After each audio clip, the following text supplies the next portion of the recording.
Ladies and gentlemen, I welcome you to the grand finale of REDEFINE 2022, our flagship business school case study competition.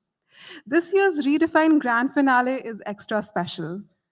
It is for the very first time that the event is being hosted at the Cummins India office campus in Pune. I would like to congratulate all the 6 teams who have made it to the final round of the competition. Please give me a show of hands as I call out your names. Team Honey Badgers from Symbiosis Center for Management and Human Resource Development, Pune. A round of applause for them, please. Team Neotricks from Xavier's Institute of Management, Bhubaneswar. Team Quadrangles from Narsi Munji Institute of Management Studies, Mumbai. Team Empowered from Management Development Institute, Gurgaon. Team Vision from Xavier Labor Relation Institute, Jamshedpur. And last but not the least, Team 56 from Indian Institute of Management, Indore. Wishing you all the very best for your final presentations. It is amazing to see so many beaming faces in the audience today, leaders alike. I would also like to commend our virtual audience who have joined us to cheer the finalists through Cummins India webcast and the live stream on our LinkedIn and YouTube channels. We shall now be playing a short video to recount the REDEFINE 2022 journey from inception to the grand finale that we have today. Can you please have the video?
That was indeed a marvelous roadmap you all have paved through now.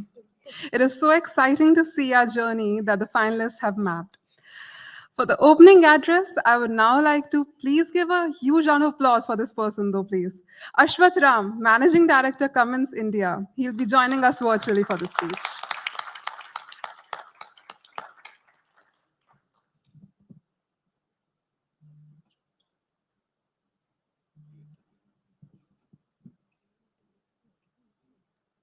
So good morning, everyone. Welcome to the grand finale of REDEFINE 2022, Cummins India's flagship annual business school case study competition. Today's event is really special. Some of the brightest minds from India's premier business schools are at our Cummins India campus today. To all the 6 finalist teams who have made it here today, I would like to congratulate each one of you and welcome you to Cummins. I hope you liked our campus and are having a good time meeting with all the folks here and enjoying the campus. I want you to know that all of you are incredibly talented and winners in your own right. At Cummins, our people and purpose are at the center of everything that we do. The REDEFINE case study is aligned to our purpose of making people's lives better by powering a more prosperous world. All of you are winners as your case study solutions demonstrate your good understanding and steadfast commitment to this purpose. We have a pretty amazing legacy at Cummins. Cummins, as a company, is over 100 years old, and 2022 is an amazing milestone for Cummins in India. We are celebrating our 60th anniversary. We are celebrating completing 60 glorious years of powering India through pioneering technological innovation and human ingenuity. Our legacy in India is compelling and quite distinguished. We have played an integral role in driving the India growth story, and we hope to continue this trend for the next 60 years. Cummins has earned the trust of our stakeholders through the reliability of our products and the excellence of our people and the innovative solutions that we have provided our customers. This trust is our responsibility, and we will continue to guide our future success and commitment to powering India. Since 1962, we have approached every moment as an opportunity to innovate at work, empower our people and communities, and positively impact our planet. Looking forward, we want to play a significant part in powering a sustainable future. And Cummins has put together a pretty elaborate plan by which we can build a healthier environment, stronger communities, and robust and inclusive economies. We've launched a program called Planet 2050, which is our environmental sustainability strategy, and our Destination Zero strategy, which means we are committing to be a zero carbon company by 2050, 20 years before India's own commitment of 2070 of being a zero carbon country. We are driving towards decarbonization, circular economy principles, and working on every aspect by which we can promote economic growth while using fewer world resources. As we move towards a zero carbon future, waiting is not an option. Our strategy consists of doing more today, transitioning and building up scale in newer and innovative technologies, and being one of the first to transition to a new regime of sustainable technologies. We are focused on innovation to develop solutions that will help us reduce all kinds of emissions starting now. As a technology leader, we understand that innovation plays an integral role in Cummins' success both in the past, in our current present, and in the future. With our technology leadership, we are powering the future through innovations that make people's lives better and reduce our environmental footprint. To facilitate the company's ability to innovate and continue to win in the global marketplace, we aspire to engage bright and agile young minds, such as all of you, to engineer groundbreaking solutions for the challenges we are facing as an industry, country, and planet. The REDEFINE case study competition is based on real-life challenges faced by the organization and presents an excellent opportunity for business school students to showcase their strategic, innovative, and analytical abilities. To close, I'd like once again to applaud each and every one of you for your commendable appetite for innovation and your desire to shape the power of tomorrow to redefine the future. Thank you for all you guys have done for us so far, and wishing you the best in the competition. So thank you. Thank you so much, Ashwath. I hope all of you were able to get inspired and take a lot of takeaways from Ashwath and Kaman's journey so far. I would now like to invite Anjali Pandey, our Chief Operating Officer, Cummins India, to share some valuable advices for our new finalists. Please, Anjali. A huge round of applause.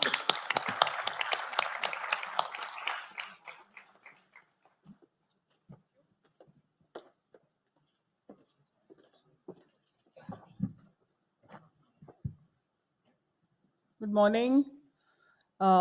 Really excited to be here again. We met yesterday and I shared with you how we're thinking about our journey ahead.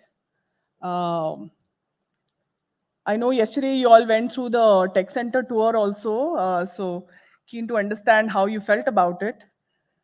This is one of the biggest assets that we have in India where we're continuing to innovate and provide real value through our products and services to the market. So like I shared yesterday, Cummins is a 100-year-old company. And in India, we are 60 years now today. So it's really important that we continue to innovate and provide value to our customers. And this Redefine event is one more opportunity by way of which we can engage with the brightest minds in the country and get some more ideas on how to improve our products and technology to provide real value to the end user. So excited for that. I know all of you have prepared really well and hard for the event today. And I was checking with Subbu about the agenda. We have three tough judges in front of you. So it's not going to be easy. But yeah, I can see that there's a lot of preparation around the table. And so excited to look at the outcomes towards the end of the day. I want to wish you good luck, give your best, and really keen to understand the outcome. Good luck to you.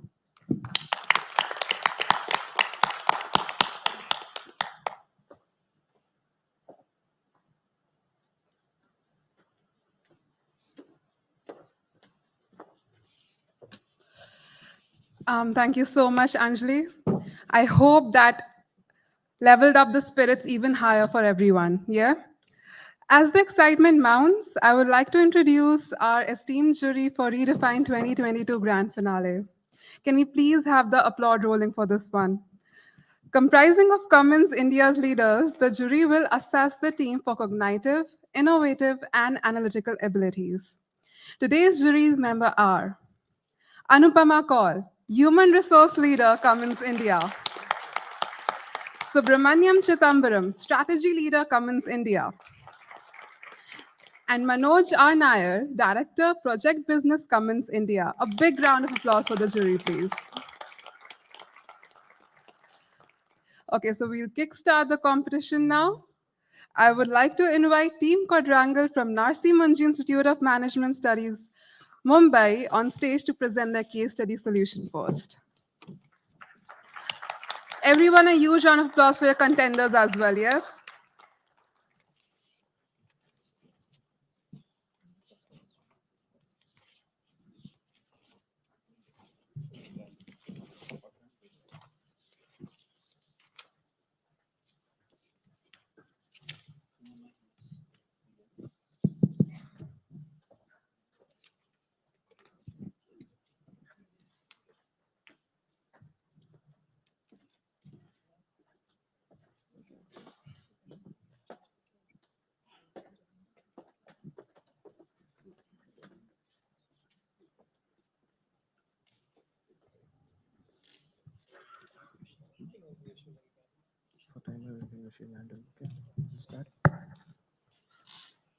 Okay, big stage. Good morning, one and all. Thank you. And we are Team Quadrangles from NMIMS Mumbai, comprising of Argadas from General Management Stream, Sivanesh myself from Marketing Stream, Priyanka from Marketing as well, and Pratik from Operations.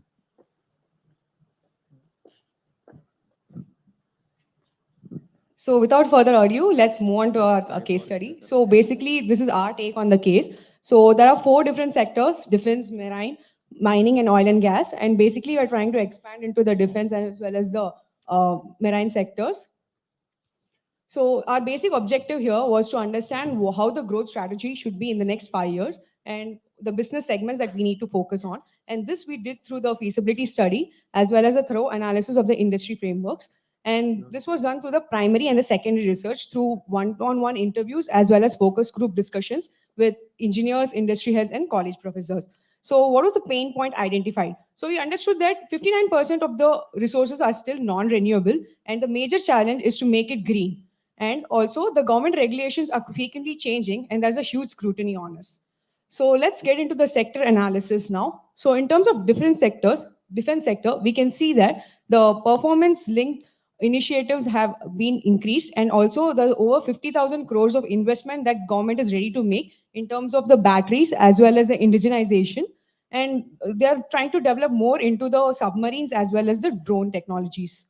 Also, if you see, US is focusing now mostly on the storage of the renewable energy. So they want to increase the storage capacity by 3,000% by 2050, and also the portable systems in defense use lithium batteries. So India is also focusing on lithium triangle and also for the high-tech military platforms, and it can also emerge as a global hub for the sodium-ion batteries.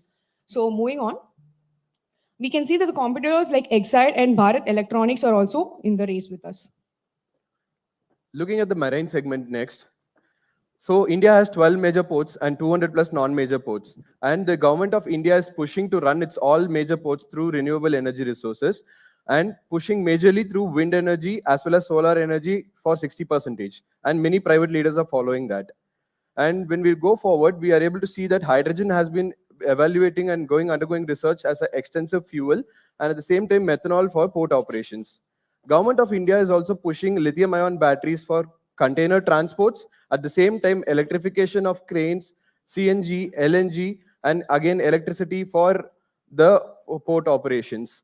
And some of the major names that handle LNG in a much bigger way are Port of Rotterdam, Hameland, and Barcelona, etc. Talking about the opportunities, the National Hydrogen Mission of India, which is going to put India as the face of green hydrogen, is a very big positive note. And 60% is the target set by India, but the penetration till now is less than 10%. That's a major stake. And some of the major platforms like fuel agnostic systems that have been come up in the market by Cummins will be a very good integrator for us so that we can run the fuel as a hydrogen as well as a liquid natural gas. Now let us see some insights about mining sector. Now the general trend about mining sector is that there has been greater impetus from the government to overall increase the net output from mining sector. For essentially the two use cases that we've taken is that once the Odisha government has approved 5 key projects in the year of 2021, while we see that Coal India is ramping up its green mining efforts, essentially towards increasing the net mining output by essentially 5 times as we speak. Now, coming on to the net share of the renewable resources in the net mining output, we see that the red area, we can see that the hybrid technologies is experiencing higher share of the total share. And also from the primary research that we have gathered, that from one of the experts from Vedanta, is that they are trying to find out ways to currently replace their current captive capacities in tandem with their existing traditional resources with renewable capacities. Now let us move on to some insights from the oil and gas sector. Now, there also has been a greater collaboration between US and India in terms of finding new ways of emerging technologies, as well as there is a domestic support from government through certain initiatives like Jan Van Yojana, where they're funding the bioethanol projects. And as we speak, from some of the primary research that we have taken on from experts from ONGC and Reliance, that we find out that they say that the current transition towards renewable will not happen suddenly, but in a phase-wise manner, so that to ensure a business continuity and reliability of their current state of operations. Guys, what's going on? Haven't we spoken about too many technologies and too many sectors? Come on, it's overgoing, guys. What's up? Right, Sivanesh. So I'll try to solve that out for you and for everyone out here. So what you've tried here is we have tried to analyze all of the options that we have seen so far into more of a structural framework. And we have done it through a qualitative and quantitative figure for the parameters of comparison that you see on your left-hand side. So I'll just give you a brief run through of it. For instance, if you look at the solar and wind gensets, we can see that the initial price of them is comparatively high with an orange figure, that is the initial cost is comparatively higher. However, the cost effectiveness is also high with a green figure, that is even if the initial price is high, the cost effectiveness for it is also in a good way high. The shelf life is also high for the same. However, the pollution and noise source is low in a good way because of the green figures. So in a very similar way, I've tried to figure out all of the other options that you see on your screen across these various parameters, as I said, on a qualitative and quantitative basis. And once you have done the same, we have come across with three major options as going ahead with our big ideas. That is, first and foremost, the solar and wind gensets are one of the most important aspects, along with the fuel cells of hydrogen based. So moving over to the big idea. So the big idea for the defense sector. So why are we not focusing on the combat vehicles? Because lithium ion is the next big thing here. Only hardly 5% of the lithium batteries are being recycled, and there are a lot of subsidies being provided for recycling of lithium ion batteries. And we can see they are more efficient, and the raw materials are easily available in the terms of the landfills as well. So the major use cases of this would be in terms of drones, submarines, as well as mobility systems. And the major competitors which are actually capitalizing on this are Redwood Materials, LI Cycle, and BYD, which are big names, which you can see that they have specific patents according to it. And apart from that, the sodium ion batteries would be the next big thing that we could focus on, which can be run parallelly with the lithium ion batteries. So here, the global market, you can see it's like 528 million now, but it will increase to 4.36 billion within 2031. And why is it better? Because it is faster, has 3x better life cycle, it's cheaper, and also it's safer than the lithium ion batteries. And also the resources available are almost 300 times more, and the dependency on the lithium that we need would also reduce. We can see that Reliance has also invested into it through the Feradion because it is more sustainable as well as a green way to go. So our final recommendation for defense is basically the recycled lithium ion batteries as well as the sodium ion battery hybrid solution.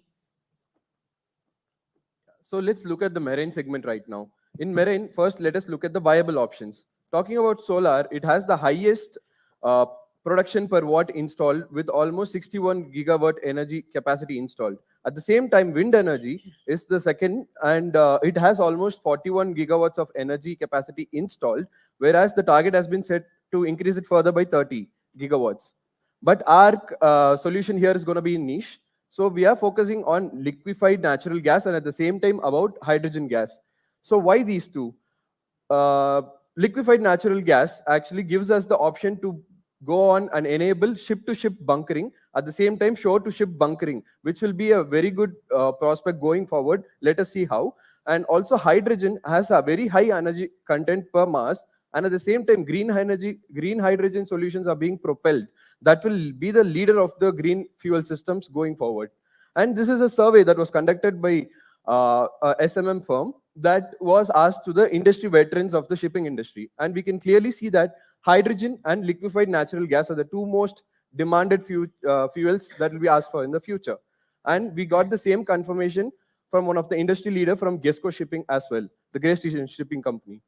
And why hydrogen and LNG has been talked so much? They are implementable right away.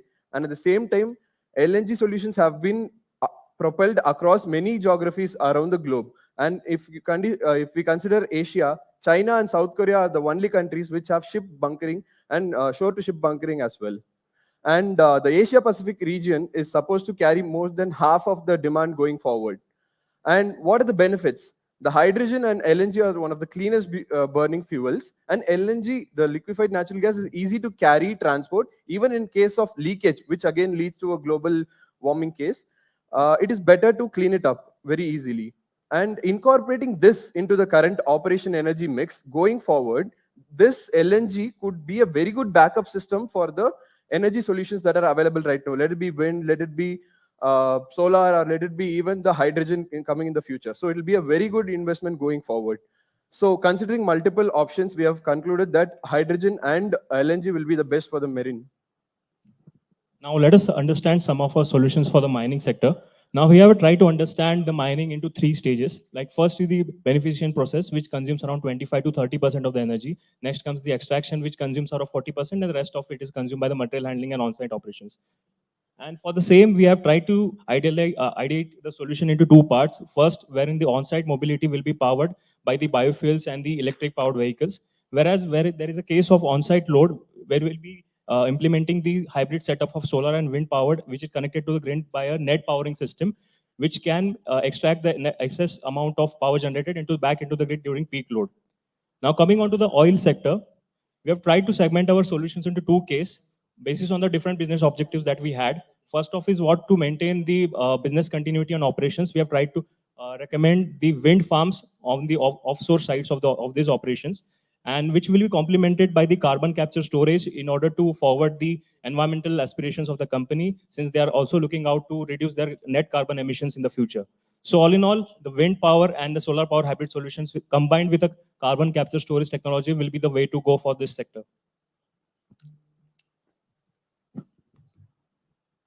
Right. So now let's come to the figures that how to put these ideas into implementation. Hence, we have figured out a 5-year period for the same, and we have divided the entire solution in terms of the phases. So starting off with defense, the first phase starts. So these rectangles that you see are basically the phases that we have defined. And as you see, it's not a year-wise phase, it's a phase based on various of the segments that we have considered. So coming up to defense, the first phase starts with setting up the LIB factories that focuses on the recycled LIBs and improved sodium-ion batteries with 30% increased usage. Thereafter, in the second phase, the existing plant for NIBs is improved. And finally, in the last phase, we focus more on developing the newer cell technologies with a national program on SCC battery storage. Now, coming on to marine, we start off with enabling 4 million tons of LNG and H2 capacity, starting with these geographical locations that we have figured out. For instance, Gujarat will start off with 40% capacity, Andhra Pradesh, Maharashtra, Orissa, Tamil Nadu with 10% capacity each. Thereafter, in the second phase, we start conversion of the ship's engines with 10 to 15% fleet. Now, what we have tried here is you have understood from our primary research that a direct transition is not possible. Hence, we are going out of the phase-out transition, and here we are saying that out of the 100% energy need in this particular industry, 80% will still be sufficed by conventional energy sources, and the 20% is by non-conventional energy sources, that is our green energy sources. In that 20%, 15% would be done by LNG and 5% by H2. That energy split in the next phase changes to 70 to 30 and thereby improves in the other phases. Coming up to mining, we start off with 150 megawatt of total renewable capacity, again at specific locations of Orissa, Chhattisgarh, and Rajasthan. In this particular industry, we have again divided the ratio in the figure of 70 to 30. That is 70 by conventional energy sources and 30 by non-conventional energy sources. Thereafter, the phases improve, and in the final phase, we finalize the project, and then we deliver the power as per the contract terms. Finally, coming to oil and gas, as per our solution, we have gone with 100 megawatt of wind farms, and we have also gone for CCS facility plan. Now, again, we have divided the entire ratio as to how across the 5 years this particular plan will go out. In the second phase, the energy split, again, we have divided in the ratio of 80 to 20. 80 is for the conventional energy sources, 20 is for the green energy. Finally, we plan that in this particular phase, by 2027, we can reach somewhere around a 50 to 50 phase. That will be our goal. Now we know all about the implementation, we know about the ideas, but what exactly is the feasibility of it? Therefore, coming to the financials of it. So first and foremost, we have tried to analyze the revenue. For that, we already had been given figures in the case in which it was said that in 5 years, the revenue has to be doubled with a 15% CAGR. That is what we have plugged in here. After that, we have tried to analyze the cost of each of our ideas. So the first cost, that is for the defense idea that we have gone for. So for the defense idea that we have gone for, the total investment expected across the 5 years is 1170 crores. And a cost benefit analysis we have done to understand that for this particular investment that we are doing, what will be the return that we will be generating, which comes to a figure of 3.89. Do note that we have only invested 400 crores in the first year. I'll come back to it why. Thereafter, in the oil and gas sector, we have again divided it across these particular sections. As we had said that there will be two ideas, that is the wind farms and CCS storage. Hence, we have divided it across the wind farms and CCS storage and analyzed the cost for each of it. In this particular sector, we had a total investment for us is 710 crores, for which I get a cost benefit of 3.7. Coming to the mining, a similar approach to what we have done in oil and gas. And for that, we have got a total investment of 775 crores and a cost benefit figure of 4.89. Finally, coming to marine, we have invested in the initial year of 4 million tons of capacity to be installed. That is the factory that we have been talking about. And for that investment, we have invested 600 crores in the first year and then divided it. Now, as I said, that why have we invested 400 crores and 600 crores here? Because it was said that we need to further delve, the company looks to further delve into the defense and marine sector, and they're looking to invest 1,000 crores in the first year itself. Hence, taking that into consideration, we have divided this particular ratio in terms of going across for the energy needs. So as a whole, the entire investment done across for the entire project is 3655 crores. And as I said, specific 1,000 crores to defense and marine. The revenue growth is 1,570 crores, and the cost benefit across achieved entirely is 4.15. So we have also detailed out the entire financials in the form of Excel if you want to refer to the same. We are really thankful for the opportunity, and this was Team Quadrangles from NYS Mumbai presenting our solution on the case. We are open to any questions that you may have. Thank you.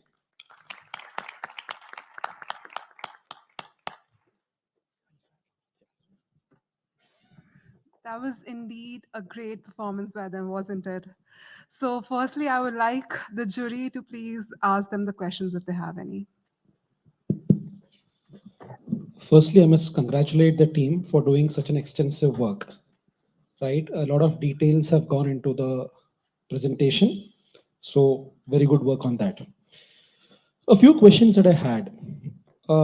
Firstly, when you speak about the defense sector, you have spoken about a solution that's completely on battery.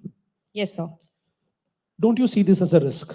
Sir, it is a risk, but we have already invested, like the XY company has already invested a lot in the mobility sector. So we thought that this would be the way forward.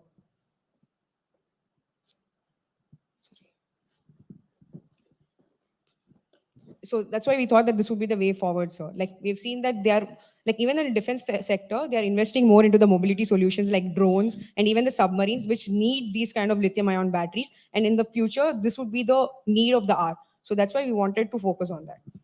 Sir, adding on to that, we are also able to see that the Cummins Limited has been partnered up with the American US Army. So they are again propelling the usage of EVs as well as battery systems into their weaponry and armory. So that's where we took a benchmark from as well, sir. Okay. A related question to this, you speak about recycling of lithium-ion batteries. Is that a proven technology? Do you have anything of recycling of batteries that is viable? Yes, so the LI cycle, which I mentioned in the PPT, they are actually doing the recycling of the lithium-ion batteries, and it's a viable solution. And is it a mass scale solution? It is not really a mass scale solution as of now, but in like R&D is going on into it, and a lot of other world organizations are also ready to provide subsidy to do that. So we could get a lot of subsidy for the R&D which we are going to do. Okay. And, So, yeah. Just wanted to add to that. So also when we showed the framework, so when we are doing the research for designing the framework, we saw across how this solution would be, the solution for the future. So we also saw that right now the R&D is going on, and this can really impact the entire business lines in the immediate future itself, in a year or two for that matter. Therefore, we wanted to incorporate it because this was a really diversified industry or a diversified solution that we wanted to come across for this particular sector. And when in the other sectors you have given a ratio of traditional versus new, why didn't you adopt a similar approach for this? Sir, actually we have said that it will be about 30%. So in the roadmap that we have mentioned, it's 30%. Okay. And just one other question, and then maybe I'll give it to the other jury. In marine, I didn't see any aspect of methanol being a part of your discussions, whereas we see a lot of work happening on that from the government side as well. So any comment on that? Sir, so we view methanol more of as a short-term thing, sir. So it is usually blended either with the traditional fuel or with the hydrogen fuel. So it is a very short-lived, sir, so that we couldn't take it for the future going ahead. So instead, we wanted to focus on the green energy, that blending with the traditional energy as well as the other unreliable sources as well, sir. Okay.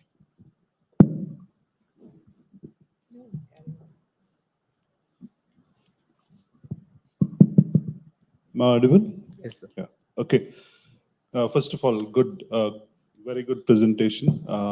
You covered a whole lot of things in just a nick of few minutes, and it is difficult. A few questions. I'll not repeat what Subbu asked, but you talked about battery on commercial transport in marine. One of the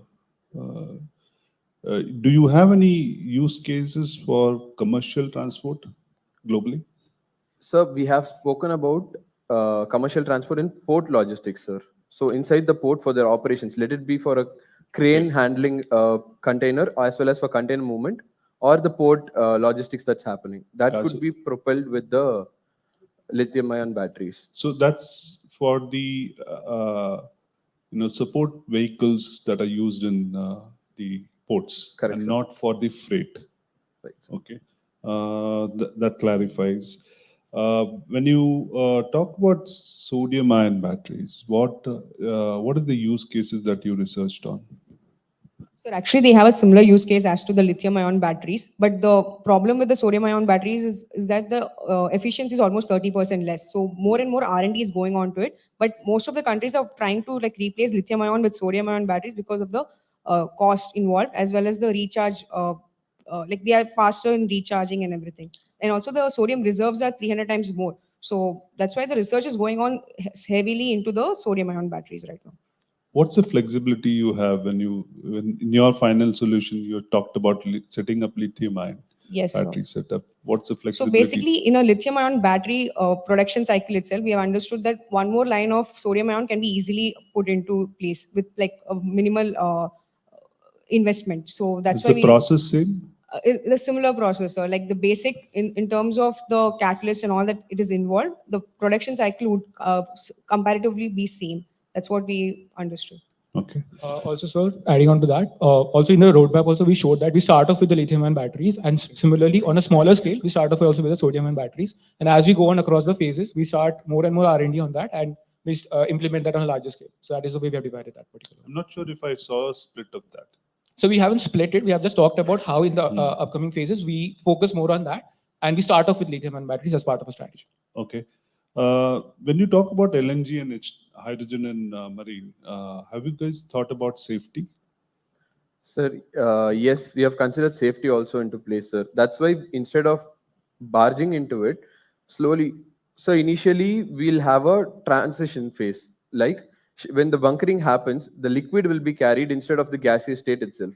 So the liquid to I gaseous saw a state split of that. transformation could be via the carrier or it could be placed in the ship as well. That mitigates the risk factors involved. Also, slowly transitioning into it, and with more and more R&D coming up, we definitely feel it will be mitigated more efficiently, sir. But have you captured that in your assumptions on investments? Yes, sir. So even in the investments, when we are doing that, so when we were trying to divide the entire 1,000 crore, the initial 1,000 crore that we had, so that's why we started off with 4 million tons. When we are doing research, we could see that how companies have already started off with 5 million tons of factories, 6 million tons of factories. We came up with a safe assume figure that would also fill into the financials of 1,000 crores, so that we do not rush into it. We keep it at a normal stage, and therefore we keep it in the roadmap also. We kept a margin also because, sir, we directly do not want to have a gas pipeline or a gas transmission system that could be more hazardous in nature. Just one more question. Have you considered competition in all of your analysis? Sir, Seems like a static view or a dynamic view? Sir, it is a dynamic view, and as well as we have considered competition in most of the cases, sir. We have mentioned. Sir, especially in the lithium-ion battery slide, if you see, we have talked about Exide also, and also Bharat Electronics, which is also getting into the picture. So we have considered quite a lot of our competitors. How about solar? Sorry, sir? How about solar power? Sir, since we haven't had a major focus on solar in anything where we are Mining, we haven't. you said, right? Sir, Mining. You did in mention mining about- we did. Mining we did. Yes, sir. For mining case, we have studied a use case of once with Vedanta. There is a company called Sterlite Industries Technologies. So for that, the recent development is that Vedanta has been entered into a power delivery agreement with Sterlite Industries for setting up a solar and wind hybrid setup in Odisha. So that was a use case that we studied as a competitive benchmark for our case in mining. Sir, as well as we feel that Cummins plays in a different area, sir. Like we process everything, we give an end-to-end solution. But for example, if you take an LNG space, it's just a Petronet company which is supplying a gas or a liquid system. It's not a complete application. So we have a niche for ourselves, sir. And how much of that value chain have you captured in your investments? So that's the thing when you're talking about the investments also for other than the 1,000 crore investments also. So there are, if you look at the figures, the investment there is substantially little higher than the other figures. So because we knew that this particular technologies that are coming in is a little costlier, but in the long run, we see the revenue coming out of it. And since in the case also it was mentioned that in 5 years, the revenue is getting doubled. So that is a figure that was, to reach to that figure, you need this kind of technologies and you need this kind of investments. Therefore, we plugged in that figure there. So. We have taken most of the figures through in a guesstimated way only, sir. We couldn't come up with accurate figures. So Thank you. Thanks for all the answers. Thank you so much, Jury. I hope that really challenged the team even more. I would now like to request questions from audience if there are any, please. Please just raise your hands and our volunteers will be passing you on the mic. Okay, we have one question. Can we please give Ram mic? Hi, folks. Good presentation. On the lithium-ion battery, can you tell me what is how much you can reclaim, right? And how many lives does the battery have? So we understood that it has like 10x more efficiency when it is through the recycled lithium-ion battery, but I don't have the exact figures on how much can be reclaimed. How is it done? Can you tell me how you reclaim a lithium-ion battery? So I have written on the slide on the red words like how they have done it, but I'm not exactly sure of the technology that is going on into it. Okay. Thank you. Thanks. Thank you. Thank you so much, Ram. Thank you so much, team. Can we please have a huge round of applause for the first team? Great job, guys. I would now like to request our second finalist, Team 56 from Indian Institute of Management, Indore, to please come on stage.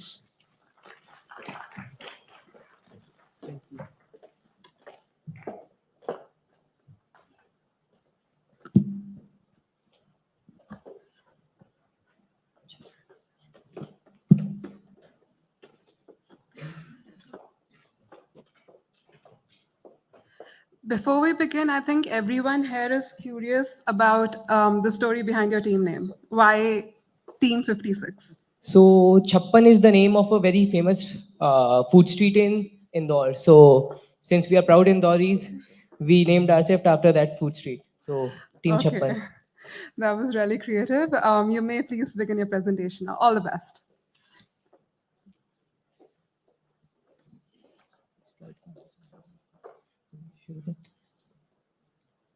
So we had an opportunity to interact with the other teams of the stage. And while all of them have come here with great ideas about how to redefine the future, I think that they will all face the same one common issue. And we believe we have come here with the solution to that. So without wasting any time, let me introduce Team Chappan. I am Shubhrak, and with me here are Aditya Bhagwat, Pranjal Shukla, and Brinda Gupta. So, as you can see on these newspaper clippings, that spare part shortage has been a global phenomena and has resulted in multiple losses for many corporations over the years. So, what we plan to do is enter into this domain to become full-scale spare parts manufacturers specializing in engine and power system solutions while focusing on the green energy segment. So, before we dive into our solution, let us first understand why this is a good idea. So, the government of India has been majorly focused on the Make in India scheme in the manufacturing industry, especially in the defense sector. Along with that, the newly established defense industrial corridors in Uttar Pradesh and Tamil Nadu make manufacturing once again in the defense industry a very profitable endeavor. Along with that, if you look at the trade agreements that the government has recently signed with the US, Kazakhstan, and the other nations, exporting to these nations is again a profitable solution. Now, let us take a look at the spares industry. So, if you look at the global MRO sector in the aerospace industry and the aftermarket sector in the auto components industry, you will see that the growth rates are 5.6% and 8% respectively, which is a pretty appreciable growth rate. Since these sectors closely resemble our target industry, we believe our company would have the somewhere around the same growth rate. Now, Bhagwat.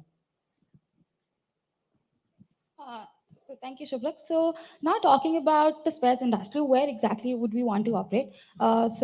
Very grateful for the factory visit yesterday. We understood that the company already produces products like camshaft, connecting rods, etc. So these are a couple of spares that we think we can foray into and produce to take benefit of the 6% CAGR that the MRO industry is currently witnessing by supplying to both public and private players in the marine and the defense sector. What we will get from that is not only revenue but additional synergy in terms of value chain economies of scale and market penetration from the existing clientele that we currently possess. Now, talking about sustainability, producing spares will increase the lifespan of the products, lower imports, and also increase the acceptance of green technologies because of availability of spares, thus reducing emission. In the green technology domain, we want to produce products like pumps, generators, refractory materials for a couple of green technologies that Aditya will be taking up in the coming slides. Thank you so much, Brinda. So on a broad level, we want to enter the B2B spare supply business. However, we have a strategy defined for each of our customer segment, that is private as well as the public sector. So in order to generate the brand equity that will need to become a large scale spare supplier, we'll enter into L1 tendering contracts for the government as well as public sector companies.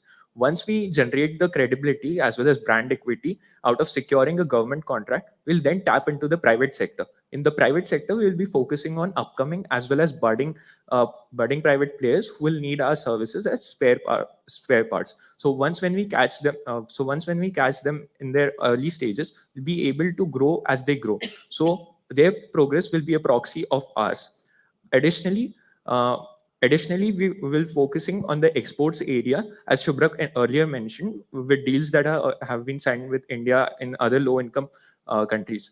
Moreover, our year one target will be to do all the capital expenditure and then focusing on the IT infrastructure development in the year two. By year three, we'll be focusing on developing contracts that will help us secure key client accounts. By year four, we'll be establishing these contracts for long term to enhance the viability of the spare parts manufacturing. By year four, we'll target on establishing ourselves as the sole green energy solution supplier and enabler in India. Next slide, please. So considering the factors like new energy, effectiveness, performance, and recycling ability, we have identified 4 technologies. These technologies are hydrogen electrolysis plants, where we bifurcate hydrogen and oxygen and then which are used to power the hydrogen cells. Then combined heat and power generator systems that help us in recovery of heat from power generating system and thereby utilize it. Then carbon capturing systems that help us in regulating emissions as well as using carbon as a byproduct.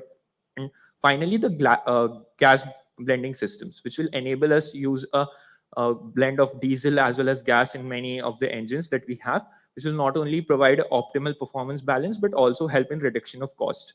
Now, we have identified these sectors based on new energy effectiveness, recycling, and other parameters. However, they also are the new energy areas. So their growth will be exponential as they generate a market share of their own. Moreover, these capabilities have a retrofit ability. So all our clients who are not willing to incur a huge capital expenditure at one go to transform their business cycles into a green solution technology will also be willing to enter into these sectors. Moreover, the efficiency and emissions management system will help us stay regulated and also achieve a green technology aim in 5 to 10 years of scale. Now, Brenda will be So where do we stand right now? We are planning to build a large-scale spares facility for engine and power solutions. And going down the line, 5 to 7 years down the line, we would also want to make spares for the green technologies. And the 2 technologies that we want to focus upon would be the carbon capture solutions and the combined heating and power. So what we have here on the screen is how this completely integrates into the net carbon zero target which the company is focusing. So we have certain carbon capture solutions, which could either be a direct air carbon capture solution or an at-source carbon capture solution. Currently in the market, the at-source solutions are very viable. 70 to 90% of whatever the CCUS is being done is using the at-source carbon capture solution. Currently, the direct air carbon capture solution is not being used much, only 1 facility in Canada. But 5 to 7 years down the line, we believe that the cost would be good enough in order for the company to produce spares for this. Once we have carbon and we have hydrogen from various facilities, probably Cummins hydrolysis plant that we have, these carbon and hydrogen would combine to make certain hydrocarbons like methane and ethane. These would be used by the industries for their needs. Then we will enter in with the combined heating and power solution. What that means is that in any process, in any kind of a cycle, we have certain excess heat which gets usually wasted in the processes. A combined heating and power solution provides a solution of trapping that heat and further giving that heat back to the facility in order to, say, maintain the temperature of the facility or boiling a large pool, any kind of solution that we want to look at. Once these industries burn that methane and ethane, then we again get carbon dioxide into the environment, and then the cycle is further completed. In the hydrogen production process, what we understood was that around 90% of the production is currently based on black, gray, and brown hydrogen, which is very carbon intensive. A carbon capture solution in order to push that black hydrogen to blue hydrogen, which is going to be the future before the green hydrogen, is something that the company can look into. And we specifically want to focus on carbon capture solutions and combined heating and power solutions. Focusing on the combined heat and power systems, we want to enter this segment where we focus on the recovery of the heat that is usually lost in power generation systems and capture these systems. So on an average, this industry is a very booming industry as it provides not only the reduction of greenhouse gases emissions, but also provides a 40% saving in the cost of energy that is otherwise depleted into the environment. Moreover, there is a 35% saving into from the grid electricity grid loss that happens over transmission. Now, there are two aspects. One is how we produce them, and two, who do we sell it to? On the production aspect, existing facilities can be easily used as these products are generally standardized, like the gas turbine exchanger and thermal oil boilers. Moreover, our clients of the power generation systems will be very much willing to use these systems in order to make some use of the heat that is otherwise dissipated into the environment. Moreover, we can focus on not only just generation of these CHP components or spares, we can also focus on entering into dedicated component manufacturing, like those in markets like NERG or the RMS systems. Right. So, like Pranjal said, that the entire idea is to make blue hydrogen because the traditional hydrogen process is around 71% of the traditional hydrogen process is very carbon intensive. So the products that we want to make into this make in this field would be aligned with the current production of components that we have. So let's just say that the products that maybe we would want to make eventually would be direct air capture fans and storage solutions for hydrogen, which can be aligned with existing products that we use, such as storage tanks for oil and gas and marine turbines. So the benefit that we get is that A, they're aligned with the new production processes for hydrogen, biogas, natural gas. And the second is that they lower carbon emissions from the current fleet of fossil fuel plants that we have. And the third is that they also help us in producing hydrocarbons, which can eventually be used. Moving on. Right. So talking about our goals for sustainability, broadly, by 2030, the goals that we have is to reduce emission, and B is to have a circular life cycle for our products. So for that, we have divided it into two segments. First is energy efficiency, and the other is manufacturing efficiency. So talking about the energy efficiency, like ma'am talked about, that India has been gifted with a lot of sun. So that is what we want to sort of leverage in doing two things. A, having offsite purchases of renewable electricity produced through solar, and the second is on-site electricity generation from solar power projects that we will intake.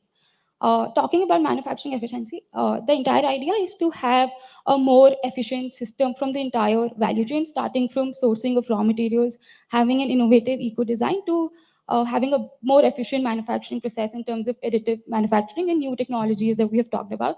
Lastly, taking inspiration from Cummins Recon, we want to focus on remanufacturing of products to implement a two-way financial incentive for both the company by reducing cost and also providing customer a financial incentive for the product. So now talking about the market sizing. So how we have tried to estimate that is we divided the market into four major segments. The first, we have the public segment, which we want for our brand equity. We understand that we might not be getting a lot of their kitty bag because we would probably be just entering into the market, but we need these kind of players in order to build that brand trust in the market. Then we have certain private marine and private defense players. So in the public segment, we have HAL, Shipping Corporation of India, Cochin Shipyard. In the private segment, we have players like SR Shipping, Adani Shipyards, and Paras Aerospace and Defense. One key thing to notice here is that companies like Paras Aerospace and Defense and Data Patterns, these would not only be people who will be, these would not only be the customers of our products, but these would also be the competitors in the market. So we are going to have a facility in which probably we would be able to supply them certain high quality space because we are currently operating at scale. We already have a 15,000 crore revenue, and we already have our existing facilities. So we are not only competing, but also colluding with these players in the market. So in order to estimate the market, we have benchmarked the expenditure of these kind of companies. For big players like HAL and Shipping Corporation of India, the amount of expenditure on this spares is benchmarked on the slide. Then we have come up with a multiplier. So a big company like an HAL would probably be only one in the space, but a very small company like Paras Aerospace and Defense would probably be 50 in number. With that, we came up with a serviceable, addressable market of around 35,000 CR. And when we want to come up with the operational market that we want to operate into, we came up with the target penetration rate, again based on certain guesstimates. So only a 2.5% penetration into the kitty bag of Shipping Corporation of India, but say a 30% into the kitty bag of Paras Aerospace and Defense, because they are small right now. We want to catch them small and then grow with them once they grow. So with that, we can probably come up with a 2,300 CR of an addressable market in the first year. Now, talking about the finances, in the case we understood that 15% is the CAGR that the company wants to achieve, but we should not neglect the current organic market that the company is operating into. So we first, on the right bottom hand side, we benchmark the current growth rate of the company taking 4 peers, because we have XY Corp, Cummins, Thermax, AIA Engineering, and Grindwell Norton were the players which we thought would be in the heavy industrial space. We came up with the 9% CAGR growth of these industries, and the remaining delta 6% is something that we would want to target from the green, from the spares facility, initially targeting the energy and power segment, and then later after 2027, probably also the green energy segments. So with that, we have come up with the 6% rate that we want to achieve from the new facility. Then, in order to understand who are our competitors, on the bottom left, we have 4 competitors who are in the aerospace and defense spares manufacturing facility. We have Data Patterns, we have MTAR, we have Paras Aerospace and Defense, and Ahuja Airlines. So these companies have been growing with a net profit margin of around 16% in the market. And we use these companies because these were the top 4 companies according to market cap on the Bombay Stock Exchange. With that 16% mark, we came up with the free cash flows, which we can achieve using the profit, using the revenues that we had in the previous slide. And these free cash flows could be the proxy for the profitability which the company wants to achieve, because not only growth, profitability is also which the company wants to focus upon. And we would be having a payback period of around 3.1 years with an investment of 1,000 CR in the first year. And we would be NPV positive, even at very high IRRs, 25% plus 30%. So with that, we understand that this solution that we want to propose is not reinventing the wheel. We are just trying to change the design of the wheel. This is something where we do not want to lose out on a lot of things that we are currently operating into, but also want to establish a lot of adjacencies with the businesses that we are into. And also on the finances part, a lot of fiction gets written in the Excel sheets, but this is the best story that we brought to you forward. So this is Team Chappan signing off on behalf of Team I Am Indore. Thank you.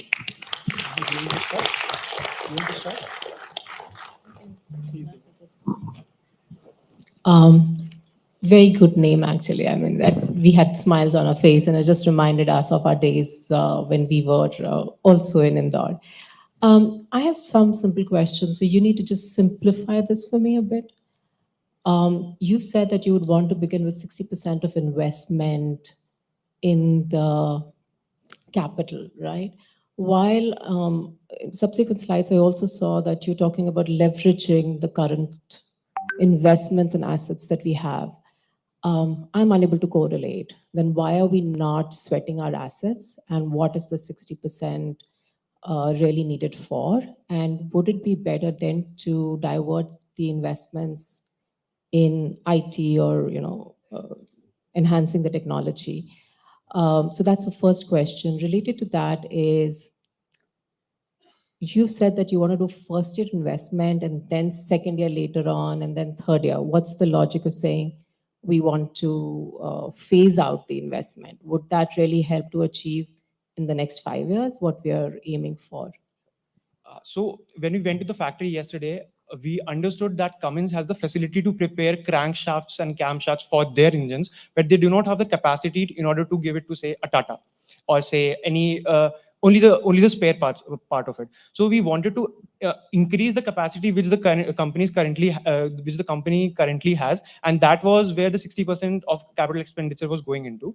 And the second question was around why we are phasing out the investments. The investments are not being phased out. In year 1 we are having 60% of our capital expenditure, the factory and the incremental capacity would take some time to come into play. So that is where we are saying that probably in the first 2 years we would not be having any revenue, because we would not be able to sell anything in the market. But starting year 3, we would be ready. We would be having our capacity. We would be having the clientele in order to serve them.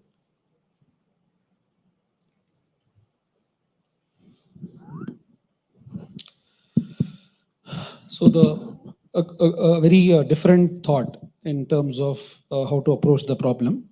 But my bigger question here, so as I understand your overarching solution, it is about the organic growth, or the existing business will grow as it is. So that's not in your solution space at all. You're talking about the spare market. Even in the spare market, what is a bit still not clear to me is that you are choosing certain sectors of spares, which probably XYZ is not into today, right? It is an engine manufacturer. It is manufacturing engines. So spares of engines would have been the business they are in. But you're choosing boilers, you're choosing chillers, and you're choosing a host of other equipments. And you're saying that, fine, let us get into some of these spares and try to build it. What is the logic of saying that? So not only the power mobility solution, XY is also into the oil and gas sector. It is also into the in the mining sector. So our objective was that if we want to leverage certain technologies which are in, say, the oil and gas sector, probably the boilers, the storage solutions, we could also get into those. So that was our thought process behind that. Adding on to that, we want to focus on coming down to the most unit part of these green and sustainable systems. And once we have a mastery over these systems and how they develop over the next 2 to 3 years, then we will have additional and more capability to find out what the market wants next. So we want a key expertise over the most unit product and then expand on that. Also, in terms of these specific products that you're talking about, you have established OEMs who are doing the first fit or the equipments. Now you're talking about moving into the spares of those equipments. How do you think this market will really pan out when you have certain OEMs who already have their equipments and their spares? What do you think is your USP as XYZ to enter into this market and get the spare market for these products? Sustainability. Sure. So the entire idea is that, yes, very similar thought that why would Cummins want to take products from some other company if it can produce its own components. But the entire idea is that if there's a company that can provide you those spares at a lower cost, at a better technology, and with a greener process, simply because of mass production, then why would a company not want to take? So the entire idea, the entire USP behind it is that A, there's a company that is doing it for its own products. B, there's a company that can provide you not the same, but maybe even a better component at a lower price, simply because they're only operating in that domain. So that is our core USP, I would want to say. Also, so adding on to that, from first-hand experience, like I had an opportunity to intern with Indian Army in their operations domain. They were building tanks. So they were able to get the technology from Russia, but they were not able to get spares in their facilities in Delhi. So they were either depending on the Russian counterparts, or they wanted to build a facility. And because being a government organization, they had a lot of processes to take into. So these are the kind of inputs that we had while designing this whole thought process. If the Indian government needs certain space for certain tanks, not all kind of space that they need, then this is where our solution would step into. So that was our thought process. Okay. Just last one. With the potential that the way you're talking about this market, the idea that you're coming up with, and yet you have said that the growth rate has to be only 6%. Why? So the historical CAGR has been 6%, and what we wish to achieve is also 6%. So the solution that we were implementing had a 9% growth from the organic businesses, and the 6% was the remaining that we wanted to target. So completely aligned with what the industry is growing at. So that was our thought process there. Got it. Just one note. I think sometime when you were mentioning, you said we could be colluding, or XYZ could be colluding with things. Just be careful of those terms as you use them from a market intelligence or from a market perspective. They may not be the right terms. Collaboration is fine. I think you still spoke about collaboration. That is fine. Manoj. Yeah, good effort. Completely different approach. I think Anupama asked that question on growth assumption. You actually showed on the first slide comparing with the auto and MRO, but some of these segments that you're actually targeting, the defense and marine, the growth rates are much higher based on what the capital investment goes by the government. So have you thought about it? Are we being a bit conservative there? So our objective to solve in the case was to achieve a 2x revenue growth. So we first wanted to achieve that. And because we were taking auto spares and MRO as a proxy for our solution, so definitely we have been conservative, but if we were able to achieve that growth, then XY will be better off than what we are currently presenting right now. Okay. The next question is on the, you have shown in one of your slides using combined heat and power and the application that you've shown is defense. I didn't quite understand that. One of the slides that you showed. So the application wasn't in defense. This was a technology that we wanted to focus upon after 4 or 5 years down the line. So what we have is a combined heating facility for people who would be taking, say, generators from XY Corp, because it is also into power mobility solutions, and generators would probably be a component of that company. So if a big company has a generator genset in their organization and they want a CHP solution, then we would be having the units for that. If not, then the space for any company that would be producing a CHP solution. So not particularly defense, but the industry as a whole. For example, CCUS, that would not be going only into a defense or a marine sector, but into any sector ranging from hydrogen production to oil and gas production. Okay. On one of your slides, you showed the multipliers, right? Each of the, and I saw that your multipliers were mostly on the shipping companies. Why not on, say, HAL?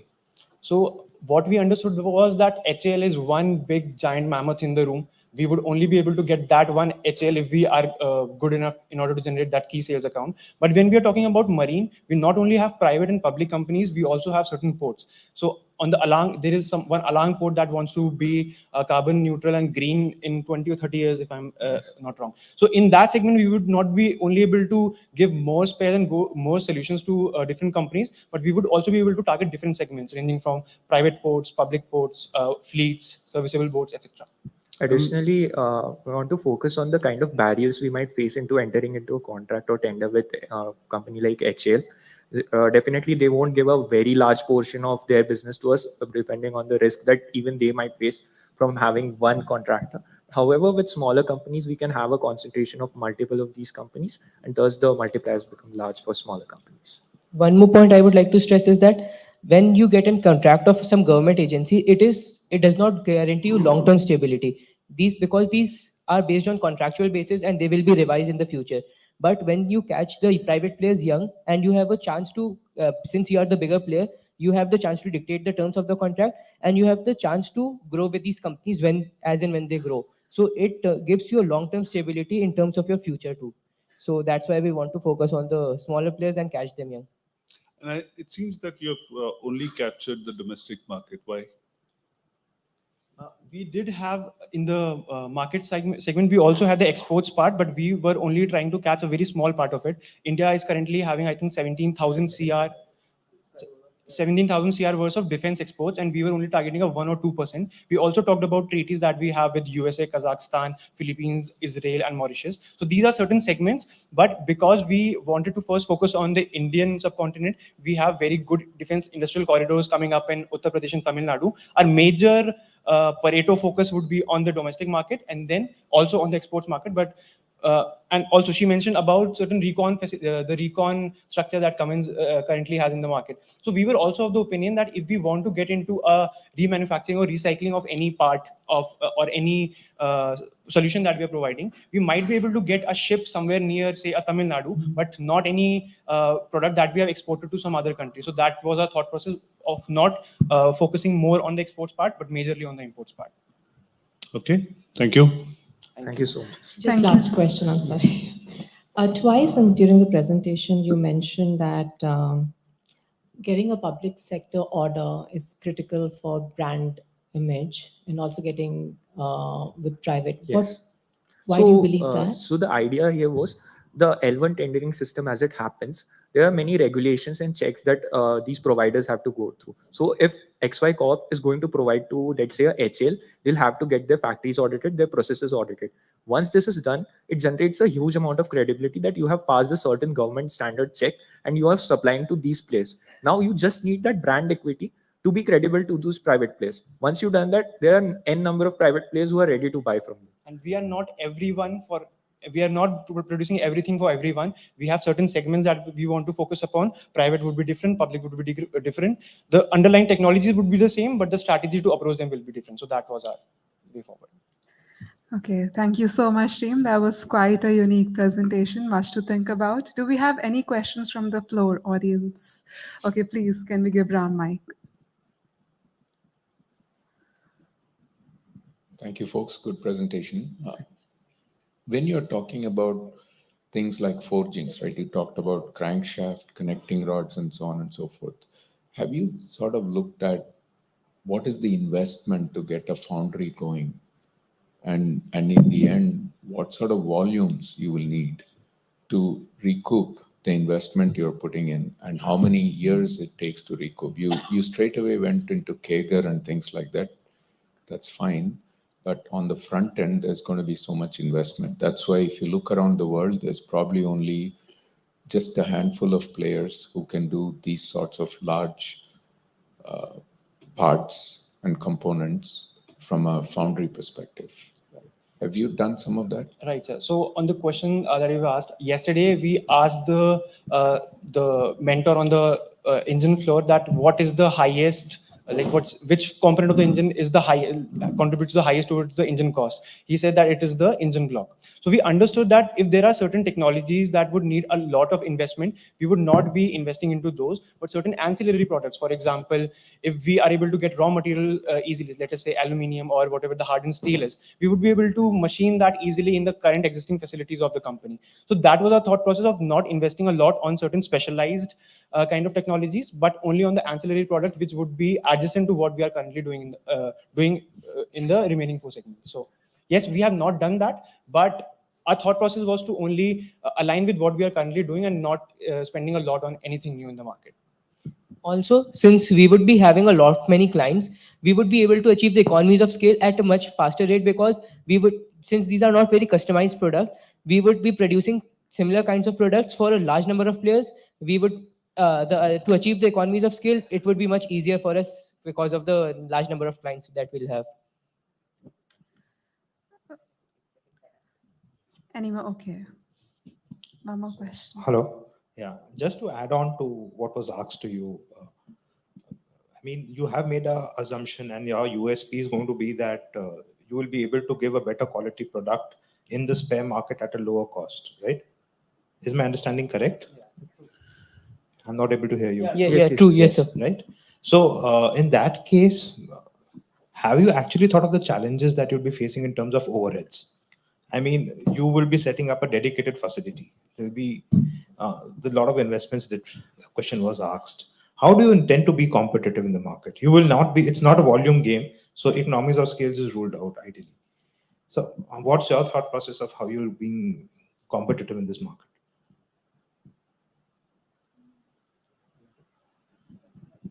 So one of the things that we want to look into is the entire idea is not to give out spares to companies that can produce on their own, but to supply to companies or to companies that are making these green technologies. That was their entire idea, to foray into these green segments with these spares. So there are certain spares that are required for both engines and generators, which can also be used for green technologies along with other products like boilers and chillers. So the entire idea is to provide products to companies that are not able to make it on their own. So that is one. Talking about the facility and overhead perspective, so A is that we want to benefit from the existing facility that the company has. That is why we sort of took in the organic growth perspective into our account of taking the CAGR of 15%, that to benefit from the existing facility that we have. And the second idea is that we want to focus on manufacturing efficiency when we are building this facility based on the technologies that we have currently. Yeah, and also our understanding of the business problem was that if an Indian army wants certain spares for 70 tanks that they're making every year, we have the facility to produce that, and we will be using the same facility to produce, say, a CNC machine we have a grinding machine, we have hardening processes. So we will be using the same facilities in order to make those customized products for an Indian army and HL, etc. So definitely economy of scale is ruled out, but that customization would be something that would be getting us the profits. Thank you. Thank you. Just one last point or a feedback I had, right? I think at many places I could sense that you have juxtaposed or intermixed the XYZ with comments and a bit guided by what you saw in terms of the facilities and the stuff. Now, that is a bit dangerous at times because you have not seen the entire manufacturing footprint that we have and what all could be done if it was comments, right? So given the case, the boundaries of the case of XYZ, I think it would be better to limit it only to that, to say that what would it take for this to invest into producing something rather than leveraging an existing facility, which then creates a lot of confusion. Just a feedback for you to keep. Thank you, sir. Thank you, sir. Thank you so much, team. That was quite a scintillating conversation we had. With that, let's take a quick breather for 15 minutes for some tea. And we will be restarting the event at 11:05. Please proceed towards the Tower B canteen, all the participating teams and leadership team. Thank you.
The year was 1962, when a dream was born.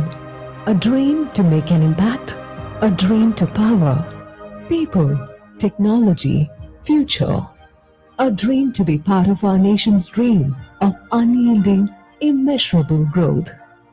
Meet Cummins India, a power solution provider, a global technology leader that is carrying forward the 100-year legacy of Cummins Inc.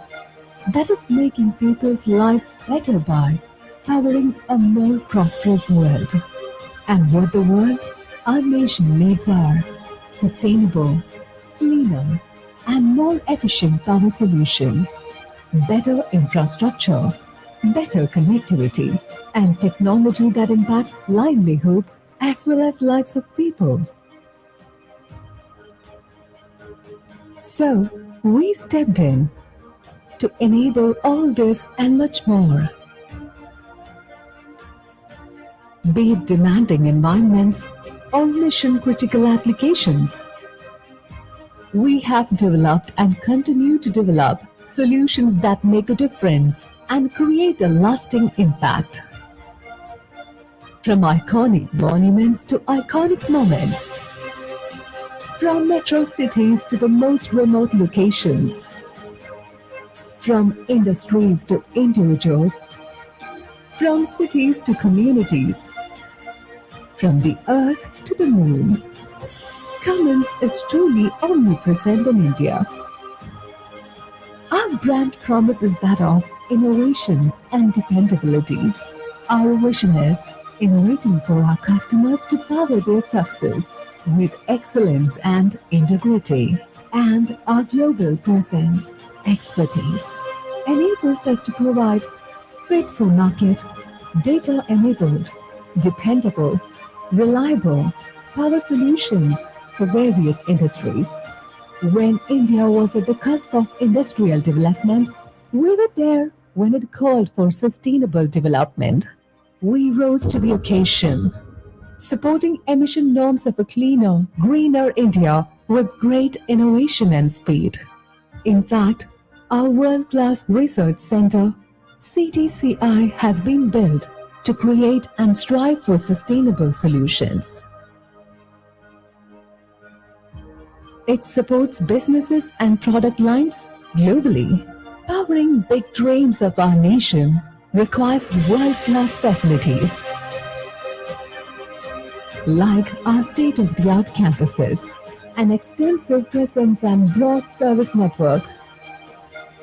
And most importantly, it requires people, talented, diverse, and the right people.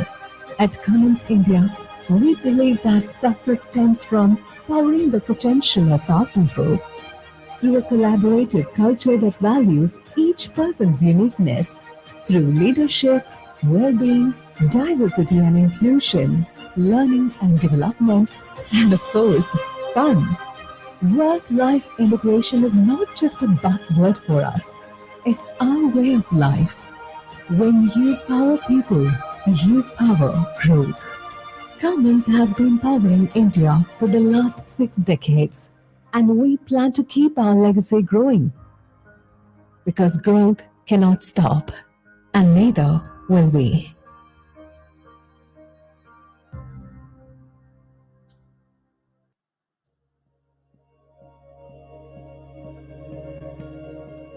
In this shifting, driven world, the one thing you can be sure of is change. It's tough to stay ahead, but that's okay, just as long as you always know who to count on. We are Cummins. We create the power solutions people depend on. It's what we've done for more than 100 years.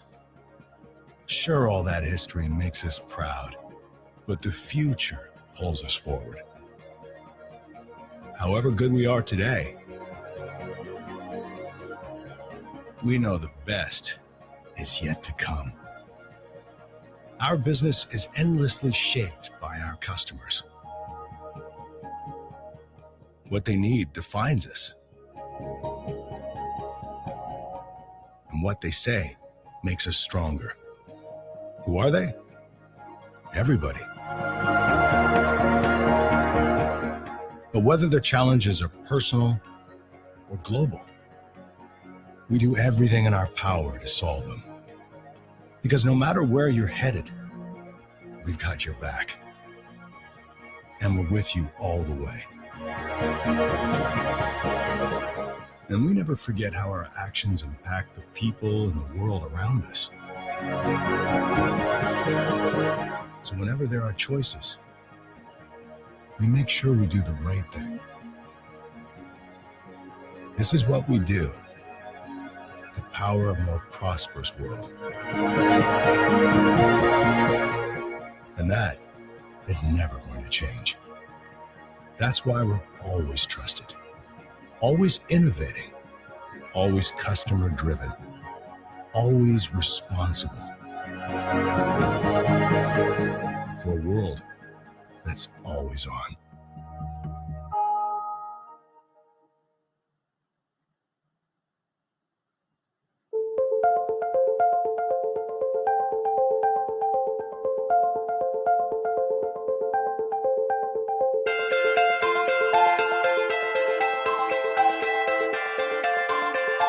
My uncle loved inventors. He must have backed a dozen, and only Clessy was successful. The rest were all disasters.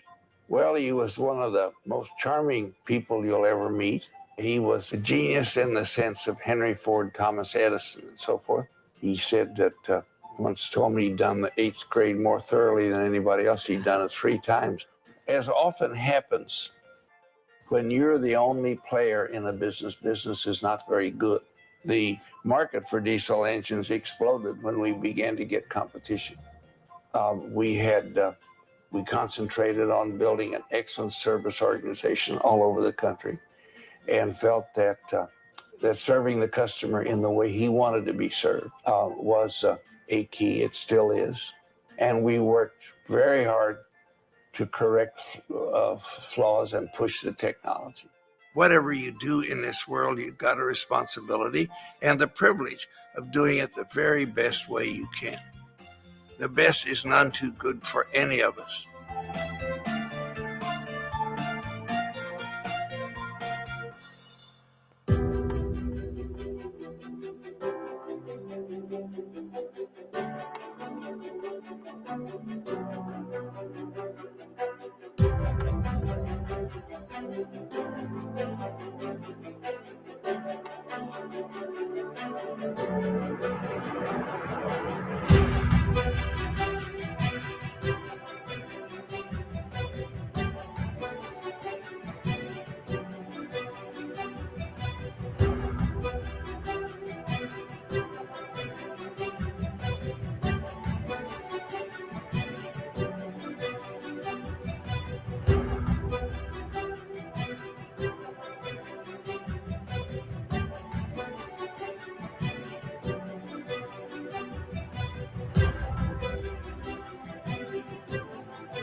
Welcome back, everyone.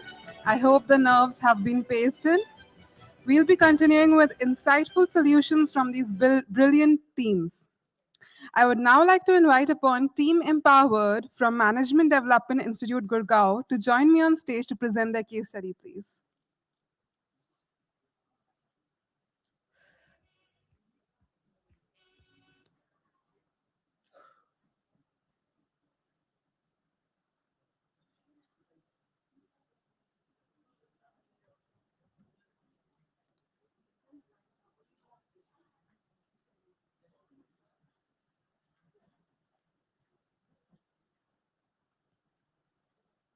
Can we please have a huge round of applause for the team?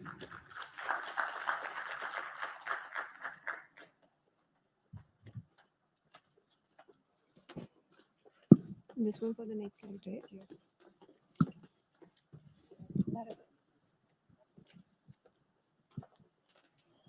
Start करो.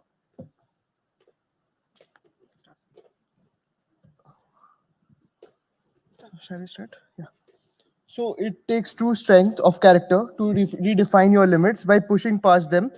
And we sought to empower those ideas. So presenting you with Team Empower, Garima Singh, Bharat Pannu, Javed Iqbal, and me, Arnab Sinha. Unfortunately, Javed could not be here with us because he's suffering from dengue.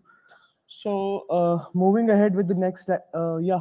So in the case, we understood that there were two sectors that we had to primarily understand. And so the first of them was we started with the defense sector. We saw that there was a growing demand in the defense sector, particularly in India, due to the national security issues. And there is competitive advantage due to the government support, due to the Make in India initiative, and there is opportunity as well.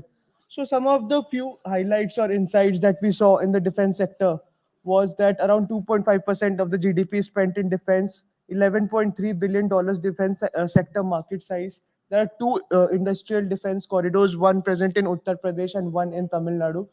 There is 25% R&D budget that has been benchmarked for private industry and startups, 74% of contracts to Indian industries in 2020 and 2021. So moving ahead with the marine industry or the marine sector, we again saw that there has been a growing demand due to globalization and rapid expansion.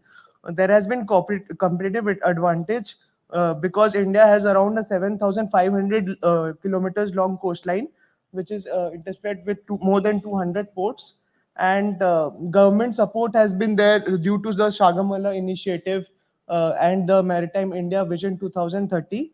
And some of the key highlights that we drew from the marine sector was there were 106 development of existing notified waterways. Uh, there's Indian fleet strength with total capacity of 18 million GT.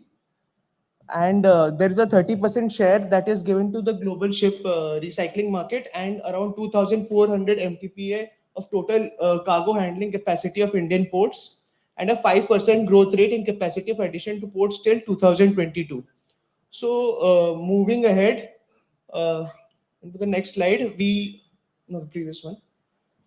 Yeah, so we performed the primary research and the secondary research, and we found few important insights. And we also saw some of the sustainability practices that were done by the major competitors of Cummins. So 63% of the executives that we saw were up to one third of the revenues coming from the sustainable products or services in the next 5 years. 64% of the aerospace and defense executives say that the sustainable extraction of commodities and materials is one of the impacts of the industrialization that companies actively addressing at this moment. 96% of survey participants say that manufacturing partners are very important in delivering technology innovations, and 49% of aerospace and defense executives believe that it will be negative for the company to measure, incentivize, and communicate sustainability performance 3 years from now, compared to just 22% today. And 40% of the global best will reach that that fleet that will reach of life in the next 2 decades. Therefore, dismantling of those products to maximize reuse and recycling is what is ensuring sustainable end of the life aircraft management. So we see some of the practices that are taken by Cummins' competitors. So, like for example, sustainability by design, we say that Airbus has created a lighter, stronger bionic partition across the entire cabins of the A320 flights, which has reduced up to 500 kilos of weight, resulting in reduction of carbon dioxide emissions up to 166 metric tons per aircraft per year. Then there is Boeing, who is using renewable energy procurements in its factories in Renton, Washington, and Charleston, South Carolina, which has reduced greenhouse gas emissions by 10% since 2020. And we see that Rolls-Royce has created digital twins of their engines, where the company collects real-time data to assess engine performance, ultimately saving around 22 million tons of carbon. And Safran, which is one of the competitor of Cummins, they have also introduced a key KPI in the sustainability segment in as percent of R&D investment focused on environmental efficiency. And they've already made progress by completing 20% of the emission reduction actions required to achieve in the 2025 targets. So moving ahead with the upcoming sustainable technologies and solutions in the defense and marine sector will be taken up by Bharat. So now coming to the upcoming technologies and sustainable solutions that we have. So we had an S-curve of all the possible data set of technologies that Cummins can look in the upcoming future. And then which ones we will be using for our financials will be taken up by Garima later. So in this S-curve, we have certain technologies that can be part of the emerging space. Then we have the accelerating ones, which the companies have started to pick up. And lastly, we have the maturing ones, which we are looking to find solutions for their ultimately phase out. From this, we were able to dive down onto two solutions that we really want Cummins to look into because they are applicable to both the defense and the marine sector, which were the part of our case problem. So first was a clean nickel cobalt alloy extraction, fuel cell vehicle heat exchangers, and the alternative fuels that the company should look into. Coming for the defense and the marine part, so the basic challenge is not just to come up with efficient engines, but also to make sure that the entire value chain from end to end is greener, more fuel efficient, and is sustainable in the long run. So some of the technologies, innovations in which Cummins should invest and should partner with others in the competition to create a competitive advantage are augmented and virtual reality, big data and Internet of battlefield things. This talks about basically use of sensors to collect data and then to make the process more efficient. Then additive manufacturing, solar powered ships, electric propulsion unit trains, and hybrid propulsion units.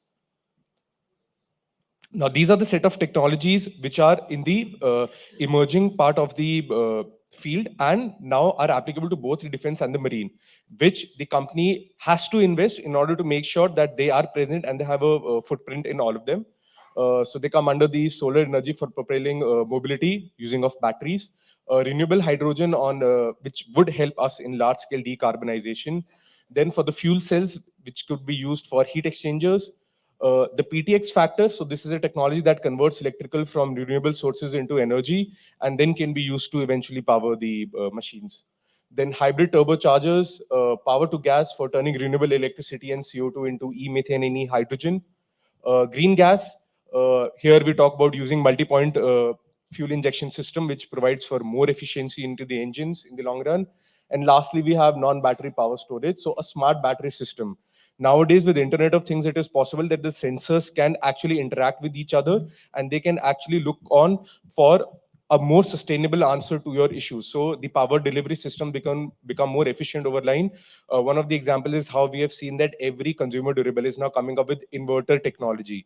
Now, this inverter technology is just possible because the sensors can react with each other and you have a DC motor that makes sure that the compressor can change its running speed. And now they can claim up to 50% energy reductions. So IoT is the way forward. Technology, data transmission, data sharing is the way forward. Lastly, we talk about the competitors. So we have Greaves, Kirloskar, Safran, Rolls-Royce, and Honeywell, which have delved into the space, into different industries, but they are betting big on these technologies. Lastly, especially for the marine part, which would be taken up by Garima next. For our financials first would be the Maritime Decision Support System, MDSS, which the company can look into. And second would be the biofuels and flex engines. And we have a financials rundown of how actually the company will benefit.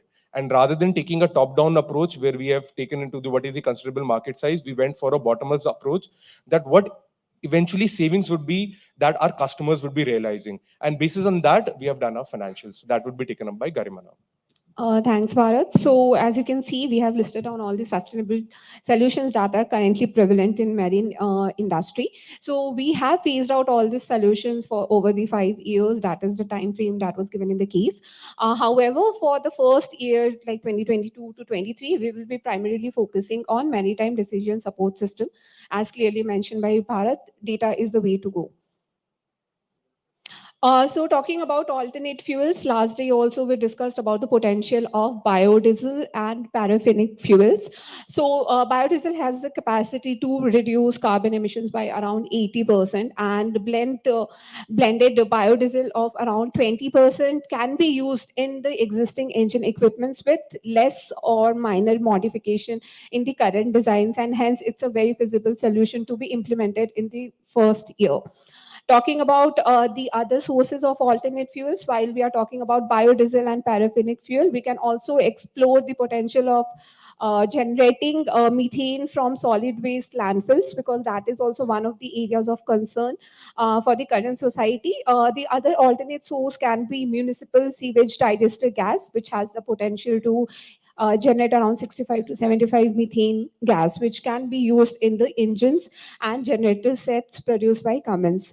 So the table below gives us a snapshot of the potential reduction in the fuel cost if we make a transition from conventional fuels to biodiesel. So it can range something between rupees 3 to rupees 8 per liter of fuel that we generally consume. So in the case, it was also mentioned that Cummins wants to reduce its carbon emissions by 30% over the next 10 years. And hence we started with the analysis of the carbon emissions that will result from this intervention. So from the intervention, we understood after the calculation that this intervention can result in a reduction of 90,000 tons of carbon. And this is equivalent to around 3,918 crores of savings from the carbon emissions alone.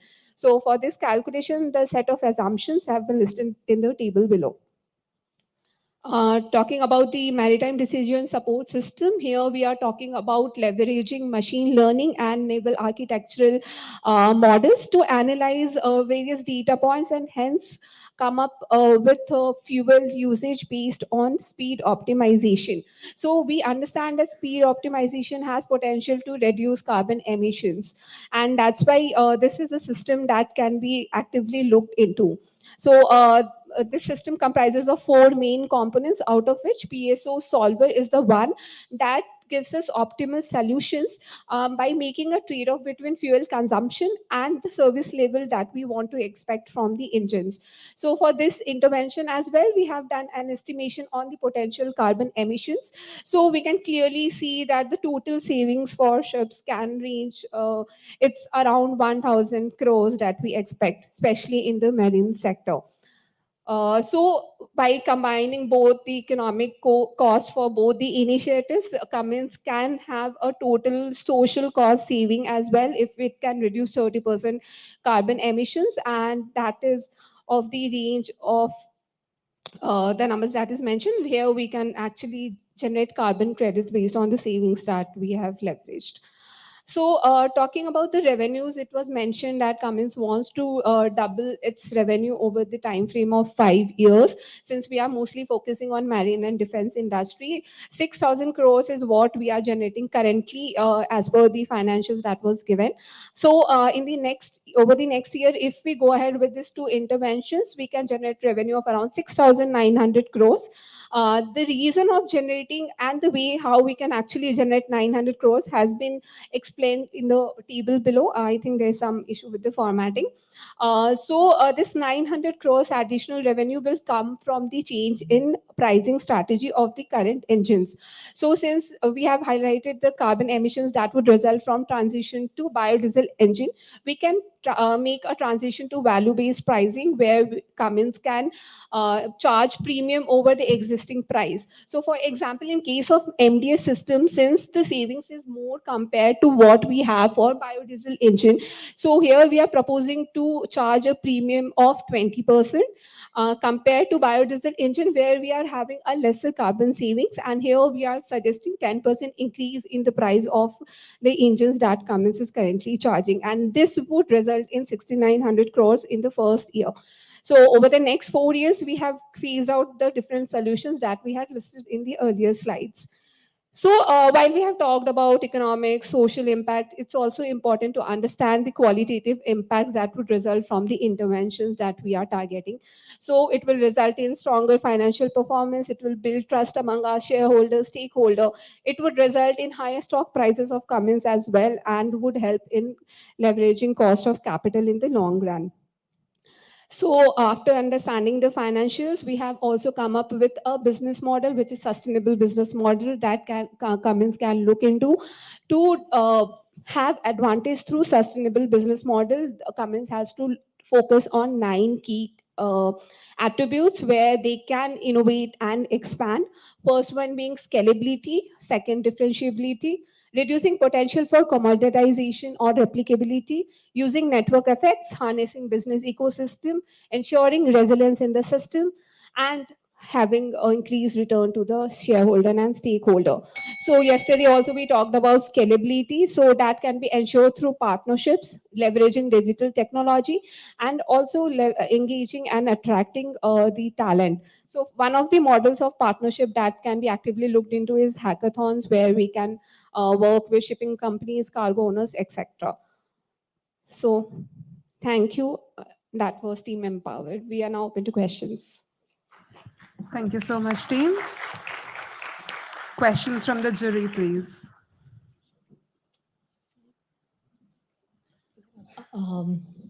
So I saw ideas, I saw financials. I didn't see a roadmap that helps translate the ideas. That's the first question, if you can address that, simplified. Second, I didn't see a strong, maybe it comes in the, when you talk about your roadmap, the price increase, because the financials just spoke about, let's increase the price of our product. Why would the customer, and how is that then going to impact the market share or the market that we want to gain if we go with the kind of price increases that you guys are talking about? So those two questions. Thank you for the question. So talking about the roadmap, we have essentially showed an implementation plan. So over the 5 years, what are the technologies that can be explored in different years going forward? So for the first year, we are primarily focusing on 2 key technologies. So that's about the roadmap. Talking about the pricing strategy. So one of the pitch that we can show to the customer is in terms of the carbon emissions. So for example, our customers are from marine and defense industry. So if we can show them that there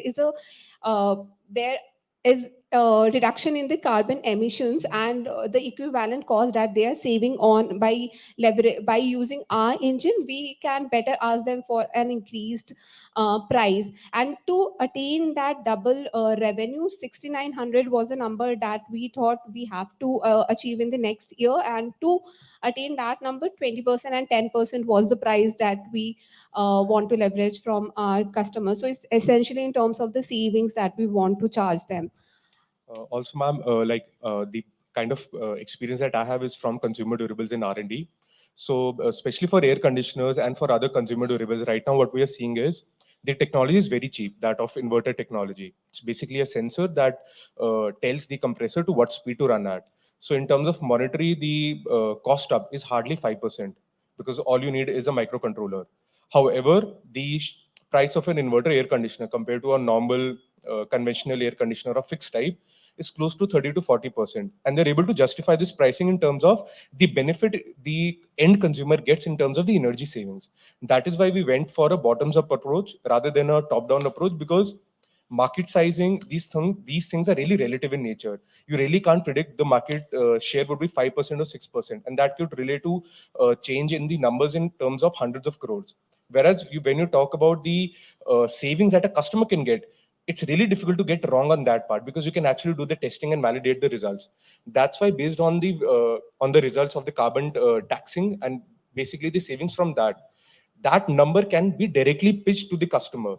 And there is no way that we would have to be conservative about it, because we have all the data, especially the facilities that we have seen at CTCI. I really don't think that backing up these numbers with a proper training module would be difficult. And when you pitch the numbers, the pricing would be according to the benefits. So that was the difference in terms of suggesting a price premium, because it is a value-based pricing that we're going for.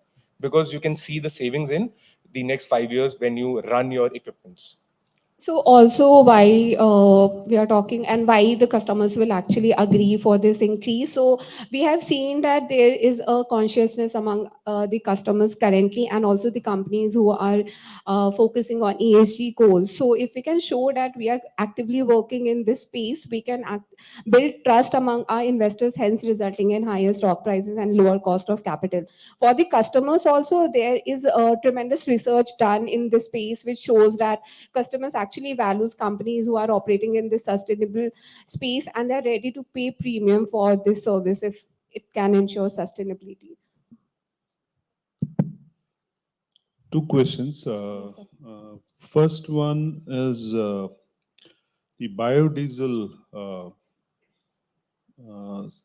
solution that you have recommended. You've taken a lot of data from the auto industry, and you seem to have applied it for the defense and marine, while the focus sectors were defense and marine. Did you see a correlation there? So, while doing our primary and secondary research, we came up through various papers by BCG and McKinsey, and other interviews also, especially from the defense experts. There are two ways of achieving sustainability and reducing carbon footprint in defense sector. One is when you try and touch the mission-related capability factors. So it talks about the main hardcore equipments that the Army or the Navy or the Air Force are using in terms of aircraft, tanks. You cannot touch that, because they have a shelf life for more than 30 years, 40 years. Even if their shelf life is over, they are used for spares, even their engine parts. So that is one aspect that you cannot touch. So the other thing that you're left with is actually going for carbon reduction in their value chain. And then we talk about all the trucks that are used for transports, all the vehicles that are used for transport. So in terms of the defense sector, when we tried to come up with innovative solutions in terms of technology, we came with fancy words, but we were not able to translate them into strong financials. So the only sense that we could make out of was the entire value chain or the entire logistics that are concerned with the military. Because at the end of the day, in a defense sector, it's not the personnel who's fighting on the border, but the entire logistics that takes place in terms of even food that he requires, even the supplies that are required, and the daily transport and movement of troops. In that sense, going up with efficient engines is the fastest way for any defense military or of any country can achieve carbon neutrality or reduction in their carbon footprint in the easiest way possible. So this correlation we saw, that in terms of fuel savings, the defense sector can actually, or the defense sector of a country can actually go for carbon reduction. This was the correlation that we tried Also, to sir, establish. adding to Bharat's point, so the number that we suggested, 20% blend of biodiesel, is the one that is already being used by competitors like Rolls-Royce. So that's 20% blend they are currently using in engines that is being deployed in defense sector. So that was one of the data point that we referred to see the feasibility. Also, when we visited the center yesterday, we also had a discussion with one of the technical engineers there to understand whether the biodiesel can actually work in the engines that Cummins is currently producing. So he clearly said that going with biodiesel without any blend won't be feasible because there is issue with combustion. So directly replacing diesel with biodiesel won't be possible, and hence we need a blended biodiesel. And that number of 20% is based on what we have seen in the competitors. Yeah, the next one is about the MDS, the Maritime Decision Support System. Why? I mean, since the solution is more based on data analytics and the software part of it, what do you think, or how would you position Cummins against different other players who may have better core competencies in that area, as opposed to what Cummins is into right now? So, sir, the MDS is, in a way, you can relate it to an engine that has to keep changing its power output based on the data. This is like the most simple explanation of how an MDS system works. You have all the data that would be coming in real time, and the engine's output has to constantly change in order to support that number and provide a stable output. Here comes the expertise of Cummins. Like, I don't think anybody can work in terms of engine reliability better than Cummins. The technology part is something that you can even have a JV with a subsidiary, or we can go for acquisition. But ensuring the reliability of the engine is something that Cummins is good at. So we bet on the Cummins reliability to come up with it. How it happens, like again, taking my example from the compressors working, the typically a compressor runs at 50 hertz. In case of an inverter air conditioner, the compressor runs from 20 to 80 hertz, constantly changing, and the change rate is of less than 1 hertz per second. Still, compressor companies like GMCC are able to do that because they have that long heritage of making compressors in 60 years. Same we think is with the case with Cummins, with all the labs and technology, the constant change that an engine or the breakdown that an engine would have to go to support the MDS technology is something that we rely that Cummins can do it better. The technology part is very easy to is easy to develop, but how the engine will react to it, its long-term durability is something that we think that is the core capability of Cummins. So I just had one question. This is primarily on the biodiesel that you spoke about. I think as a fuel, it's good to talk about all these alternate fuels. But have you really done an analysis of how is the market for such fuels going to be? And is this a sustainable solution at all in the coming future? Are you thinking about supply of biodiesel? How is this really going to work out? So have you given any thought to it?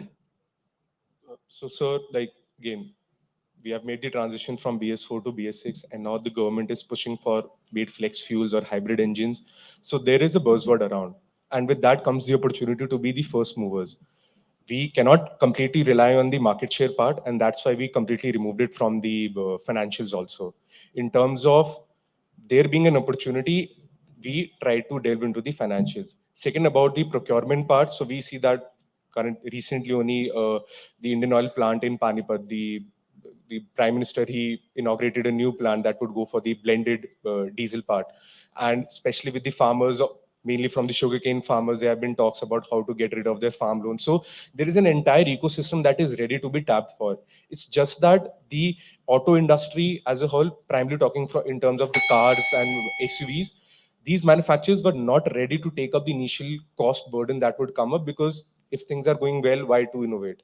But now we see that new regulations are coming up. Automatically, the value chain will be adjusting itself, because if they won't, then they'll be left out of the system. And it is good for the government also, because it's in a way supporting their idea of helping the farmers. And in a way, you can create an entire ecosystem around it, because otherwise we'll having the, like, I come from Gurgaon, I've been born and brought up there. I've seen how the air quality has worsened. You must have been hearing it in the news. In no time, it can happen in Pune also. In no time, it can happen to other cities also. We are just waiting for the time bomb to click. So the people are ready. It's just that they need a place where they can actually use it. And biodiesel, flex fuels are one place where it seems like to be an answer to all the problems that we are facing. Yeah, no, I understand what you're saying, but the question still remains in terms of the supply versus demand, and how are you going to get the supply? And is the supply a sustainable one, right? So we understand the buzzwords, we understand all the push that is happening across for various fuels. But when you are really promoting one fuel, or you're recommending a fuel to be used, I think one thing you need to really think about is this, to say that is this a sustainable fuel, or is it just a demonstrator to start with? A demonstration is a different ball game, right? And doing it as a business that is going to contribute to your revenue is a different aspect. That's one. Second is, have you thought about, when you speak about blending of diesel, have you thought about how is this really going to get implemented in terms of which entities in the value chain would do this blending? How would we ensure this blending is done? Have you done some research on that?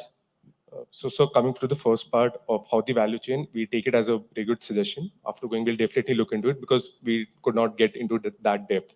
Coming about the distribution part, so there have been talks about creating the existing infrastructure that we have of the fuel pumps in the entire country. How other countries have done it, especially in Brazil and all, is the existing infrastructure remains. What they'll have is another fuel station, another pump station simply. So the existing infrastructure will be used. You'll just have another row like we have for CNGs in Delhi NCR and throughout India, pan India. So the current infrastructure, look out that even the government is planning is not to go away with the existing petrol pumps.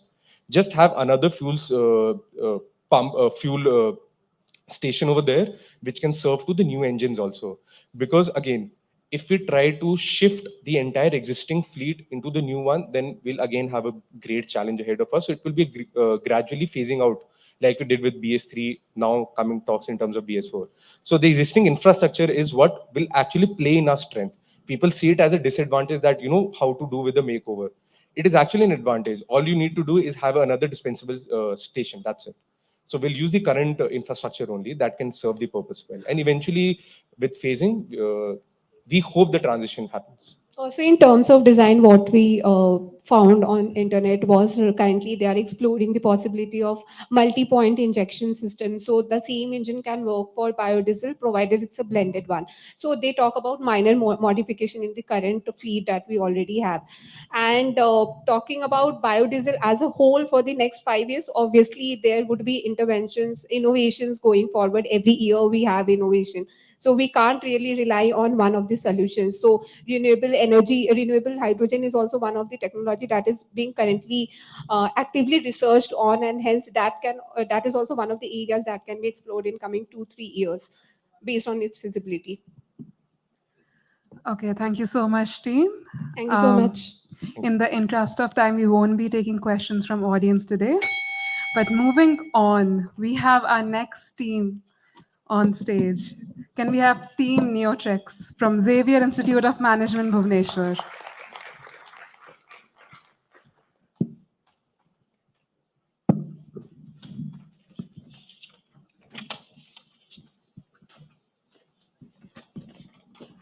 Just a quick question before we start. We have another uncommon name with us.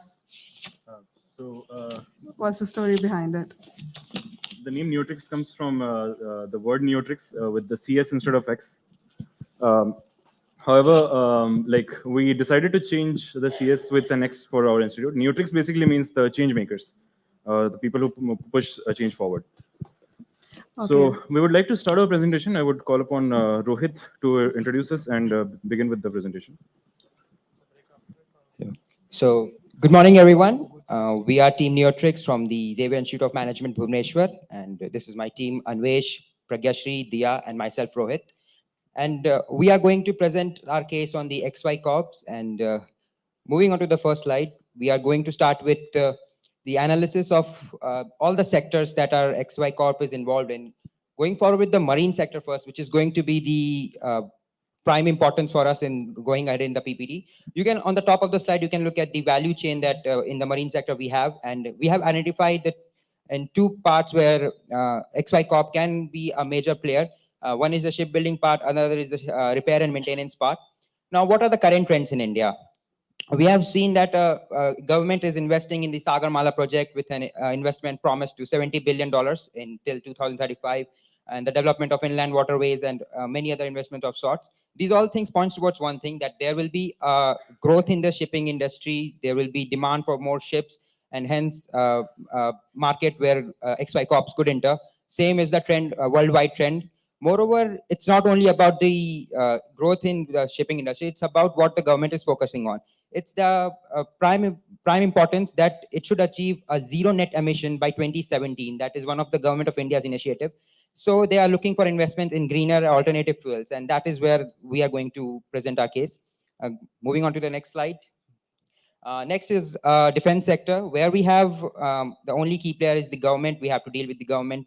And the focus of the government here is the self-reliance and sustainability. Again, self-reliance means more indigenous built vehicles, more R&D in the indigenous development. And second focus is sustainability, where the focus is again on the greener fuels. And if the greener fuels could be made in India and it could be supplied to government, it would be helping in both the self-reliance and sustainability. Going on to the next sector. So as you can see, this is the value chain for the oil and gas industry, and XY Corp play in the oil field services and the equipment provider. So as you can see, this is the current market trend, and the focus is now on the workplace active part, and then the optimization with the help of digitalization, and there is a focus majorly into sustainability part, where the focus is on how to reduce the carbon emission from well to wheel, and then there is a like different fuel sources like natural gases and alternative greener fuels. They want to like invest in those areas so that they can reduce their carbon emissions. And the challenges also, they are like the security challenges. So every country wants to be now independent of this like geopolitical uncertainty and all. So in Indian's perspective, we can see like the our for like Indian government's focus is to reduce its import dependence and to find sustainable fuel alternative to go for the like greener fuels and all. So they are also focusing on biofuel production in the under Make in India concept. Then as you can see, there are different digitalization processes going to implemented in the future oil and gas industries. And as you can see, the oil and gas industry is going towards the transfer itself into energy sector, where the major focus is going into the greener, finding the greener alternative fluid rather than only focusing on the oil and gas. So now we come to the mining sector. So this is basically the value chain where we see XY Corp mainly focuses on power solutions. If we go to the industry trends, there are a lot of new tech things coming up, like going lean, digitization, safety protocol, decarbonizations, etc. If we see the numbers in the demand growth, we see it's a very huge growing sector, but there are certain pain points. For example, there's a lack of social value, automation. There are a lot of health and safety hazards, as well as rising environmentalism. But all these, we can come up with different solutions with the help of digitization as well, with the help of the technologies that has been growing at the same pace. For example, 3D modeling, VR, AR, GIS, AI, drones, etc. So now we will dig deep into the fuel analysis. So, as our major objective, as we saw in the marine and defense sector, was the development of fuels and engines. So we decided to check out what are the fuels available to us. And at the bottom line of the infographic on the top, which you can see, the alternate fuel source analysis, we can see several fuels over there. Three of our fuel sources that we have determined to be the greenest of the options are the ammonia, hydrogen, and methanol, which can be produced entirely through, they have the capability to be produced entirely through renewable energy. While we also have on the greener solutions the fuels based on the biomass like HVO, biogas, ethanol, and biodiesel. Here we would like to focus mainly on the renewable energy side, because that is where we would because all the three fuels that we are focusing on here are can be produced through green hydrogen, which can be produced through electrolysis, and electrolysis which can be performed through renewable energy. Apart from electrolysis, we can also power the separation process as well as the carbon capture process through the green energy. And in that method, we would like to focus on these three fuels majorly. But we are not completely ignoring the biomass-based fuels, which is HVO, biodiesel, and ethanol, as those are very effective, as those have been proven very effective. But we would now like to see which fuel state would be the best combination for us. And in this, at the bottom of the slide, as you can see, we have determined the liquid fuel state to be the best option going forward, because gases are a little difficult to handle. We need a bit more of a infrastructure investment into those. We decided to see the energy density in terms of the volume instead of going in terms of the kilograms. In those terms, we also found that the liquid fuel is much more energy dense when it compared with the mg per liter. And also the relative efficiency, we found the liquid fuel to be a little less, because the air fuel mixture has to be created through automation. The other cases, it wasn't as such. And battery storage is extremely efficient, as we know. However, let's see which fuel we could select. And for that, we have developed a custom-made matrix called the alternate fuel feasibility matrix. And in this, we try to determine exactly which fuel compared to the current state of fuel. So over here at the bottom of this slide, you can see there is a 4-stroke petrol engine, which we are taking as a base. And we are comparing all the other fuels and what kind of engines has to be created. So on the y-axis, what we would be seeing is how much of an engine modification is required when we're taking an alternate fuel, when we are considering an alternate fuel. And it creates 3 bands as such. There is low engine modification, mid, and high. And in each band, while we traverse in the x-axis, we would be seeing how much of a relative reduction in carbon footprint is being created. Our target is usually on the bottom right corner, but however, that's not really possible for the current state. So we decided to find our sweet spot, I would say, in terms of the methanol hybrid electric engine. So, and these engines, as we know from various sources, that that they can run on compression engine, and we can actually have them backward compatible to work with diesel or diesel blended methanol. So as we have decided which engine to go ahead with and what is the market going ahead, let us look into the roadmap of exactly how we are going to sell these engines and implement those in the growth of the company. So like for the future perspective, we can see like we want to invest in defense and marine to develop a greener engine solution that will work on methanol. And for mining, we are focusing on providing same kind of technology in greener side for the heavy trucks. For oil and gas, like we need to be digital ready so that we can like go with the current industry trend. And for that, as XPECOP don't have the capability of like IT solutions and all, but we can have some kind of collaboration with different firms where we can give this kind of value addition to our clients. Then for we are also focusing on geographical expansion, like to Southeast Asia and Africa. And then for going forward for the investment breakup, we are going to invest in development of greener engines for both defense and marine. Then there is like the fuel supply chain, that also we are going to invest, because we want the supply chain of the fuel to be ready when we are ready with our technology, like new as green technology for engines. So but our focus is going towards mostly marine sector. Reason being, it has more opportunity in terms of buyers. And then there is like projects like Sagarmala going on, where government is going to invest a lot. Like currently in we are like our imports, exports and all, we are focused, like we are doing it via like port and all. So inland waterways are going to be the future, so there also we can invest. So going forward, so looking into the future strategy, exactly how we are planning to invest this 1,000 crore rupees that was provided to us, we have decided and we are recommending in this case, first is the geographical expansion, as we have presented in the roadmap. And in geographical expansions, we are as we have a very short time frame here, we cannot really build our capability in the Southeast Asia market under the assumptions that the company is present only in India, the XY Corp.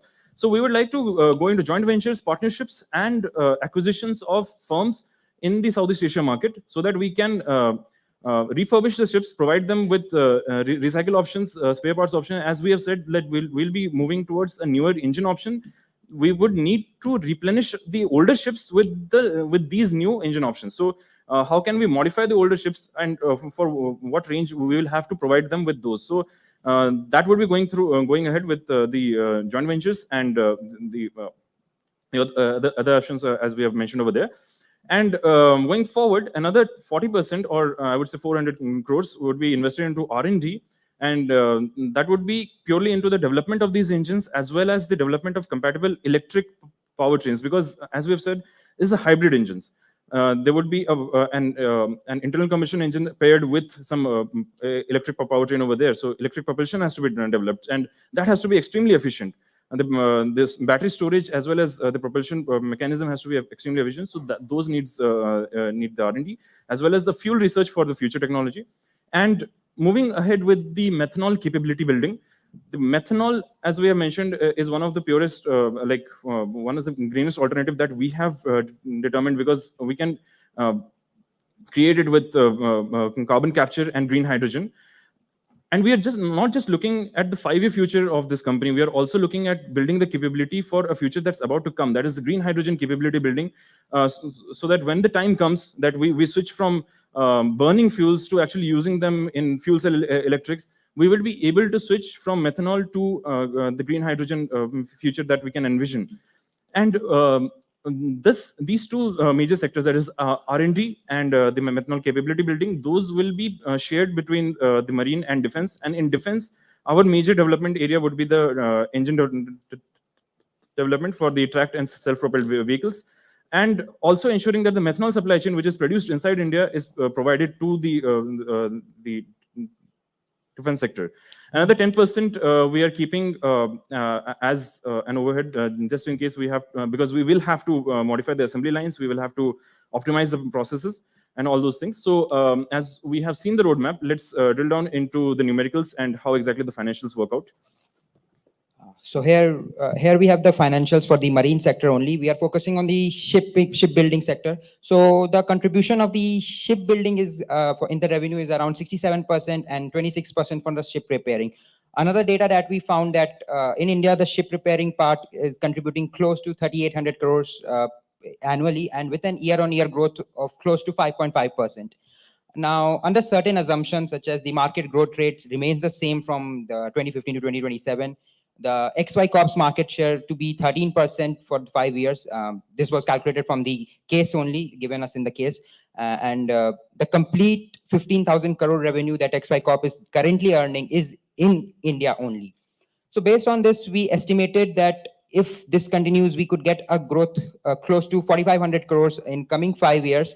Moreover, if with the expansion into geographies such as Vietnam and Philippines, which are one of the major players, if we look at the graph where Vietnam and Philippines are the leading countries in the marine sector. So if XY Corps could enter into the market and get a certain market share close to even a little as 4 to 5%, we could say it could generate a revenue of close to another 4,000 crores. And we are looking at a total of 8,000 crores in shipbuilding only, in shipbuilding and repairs only. So that would mean the overall growth of marine sector to increase to 30%, which was currently only 20% contributing in the XY Corps revenue. It would be growing to 30%, and that's how we project that how we're going to develop going forward. So we come to the adjacencies, where we have developed around 2 adjacencies as of now, the heavy duty vehicles, where we can see the CAGR growth is 10.5% till 2027. And we have already talked a lot about the Sagarmala project, and also there are other partnerships that we can form. At the same time, the agriculture sector is also a booming sector, where again the CAGR growth is 9 to 10%. At the same time, there is a lot of opportunity, especially in harvesting, and the government is also pushing a lot in this sector. So by this, we end our presentation. This is Team Neotricks from XIMB. Thank you so much. We are open for questions. So questions from the jury, please. So firstly, my question is, I did see some numbers on marine that you had detailed out. And a lot of the strategy was dependent on, was it methanol? Yes. The entire strategy is dependent on methanol? Yes, sir. And the way I saw it is you are speaking about making methanol, you're speaking about making methanol specific engines, you're speaking about bringing this together and growing share. This to me really seems like a dream. Like, I don't know where is the reality in this entire thing. If you had at least spoken about to say that how is this methanol supply going to be, and we are going to be securing supply from existing ecosystem, we can still debate. But can you just elaborate a bit on that process, on the thought process, to say that why should we get into so many things and make a methanol engine for marine or defense? What's the thought process there? So we didn't really decide to generate methanol all by ourselves. We were looking into the partnerships so that we can procure the methanol related components like the green hydrogen and the carbon dioxide through carbon capture. And through that, because the acquisition cost was extremely high in those areas, and then we cannot really build those capabilities extremely quickly. So the chain was really to create the partnerships in order to have have a stronger grasp over the methanol supply chain. As for the engines, what we thought of was to create the methanol hybrid engines which are backward compatible to diesel, so that if the methanol is not really available, we can always go back to blending the diesel fuel and using with the methanol. But there has to be always an option to run these engines completely with methanol. Okay. When you spoke about supply of methanol, you said you would do partnership for green hydrogen, you would do partnership for carbon. What do you think, where do you think the supply is going to come from for the next 5 years in India? What is your assessment of green hydrogen and carbon supply through carbon capture in the country for the next 5 years? So, in both of these supply, the country's infrastructure is extremely low. In green hydrogen, we are aware that it's like we need 100 times more green hydrogen as we have the capability right now. So we're looking into stronger firms like Adani and the ones who are actually looking into the green hydrogen production, so that we can have the procurement from them in terms of the green hydrogen. This has to come through renewable sources only, and we are looking into the companies which are like extremely good in terms of the renewable energy sector or the green energy sector. As for the carbon capture, we do not have much infrastructure. However, we looked into the foreign firms which were based out of UK and US. We looked into the pricing, and we decided not to go with the direct air capture, but at the source air capture. However, the technology is like the infrastructure for carbon capture is extremely low in India, and we'll have to invest a lot into that area. And that's where we also want to invest as such in that area as well. So just as an extension to that, your 1,000 crores. Yes, sir. It's going to, what all are you going to do with the 1,000 crores? So for the first year, we will have to invest into companies which are building this capability of the carbon capture and green hydrogen. The major chunks, what we are trying to invest in is in terms of the R&D for the engines, like the hybrid engines, as of now. So that is our breakdown of that area. So 70% would be just going into the ensuring the supply chains are like well developed for methanol, and that we are having the engines ready by the end of like 1 to 2 years, I would say. Okay, so just a feedback there. I think the investments need to be further thought about. I don't think, even if you put 70% of 1,700 crores, I don't know what all you'll get for 700 crores. That's one. And secondly, the strategy seems risky to me at an overarching level. You're betting everything on one fuel, which also doesn't have a significant ecosystem today in the country. And you're trying to build that ecosystem and get into that fuel and build the whole thing. So I see a lot of risk in the strategy is my overarching view, but something for you to think about. Yeah. From a methanol perspective, you said that you're looking at R&D, yes, right? To invest in developing the, engine in-house, and you're looking at carbon capturing, hydrogenation, all of it as a potential acquisition or whatever, inorganic way. Yes. Why did you think so? So as we saw the XY Corp's portfolio of the products, we saw that they have the capability in building the engines. And as per one of the sources that we followed, the majority of the engines that we see in the marine sectors operate on diesel. So we went on with that particular source, which said that the CI engines, like the operations of CI engines with diesel and methanol, are extremely close, and a small modification is only required in terms on an already diesel operating engine to make it run on ethanol. On methanol. So we actually went on with that thought process with that. We will actually have the ability to modify the existing, to use the existing knowledge and build the required engines in this case. But for the fuel supply chain itself, we did not find any kind of sources. So it has to be procured from outside, and it is something where we need to diverge. And also our idea was to not just build on the methanol capability, but majorly focus on the green hydrogen as well.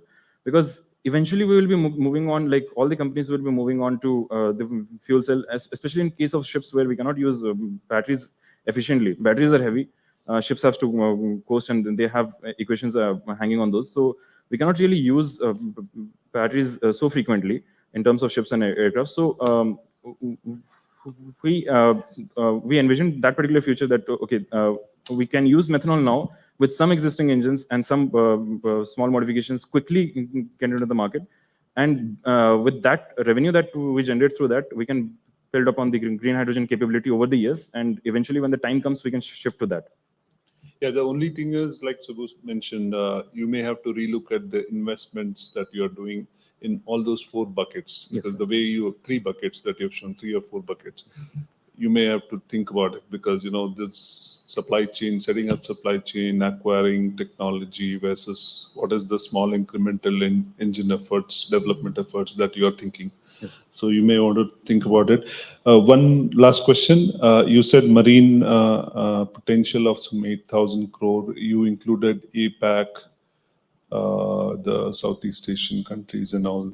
And with just one technology, you want to go to these geographies?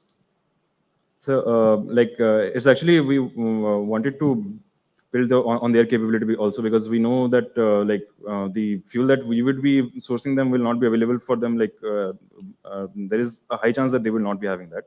But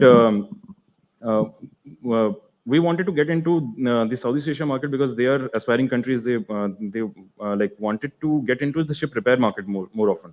So we thought exactly not exactly to build the ships more, but actually retain the older ships, slightly older ships, which can still operate on with the modifications that we have in place. So we can sell the modifications instead of the entire engines in terms of that.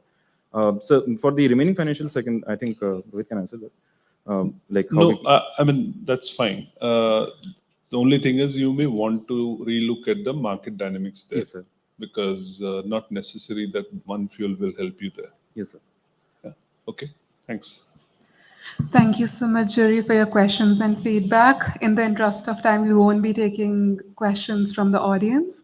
So can we please have a huge round of applause for Team Neotricks? As we continue listening to the electrifying ideas, I'd now like to call upon Team Honey Badgers from Symbiosis Center for Management and Human Resource Development, Pune. A huge round of applause again, please.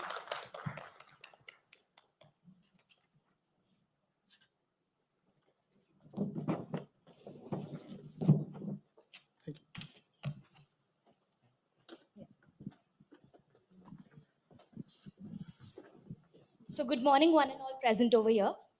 So we are Team Honey Badgers from SCMHRD Pune, and we are here to present our solution.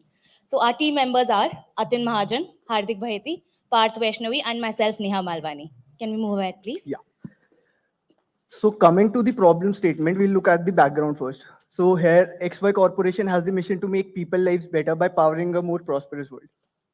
XY Corporation has its business footprints to provide power solution in oil and gas, mining, defense and marine, and plans to expand in defense and marine in the next financial year.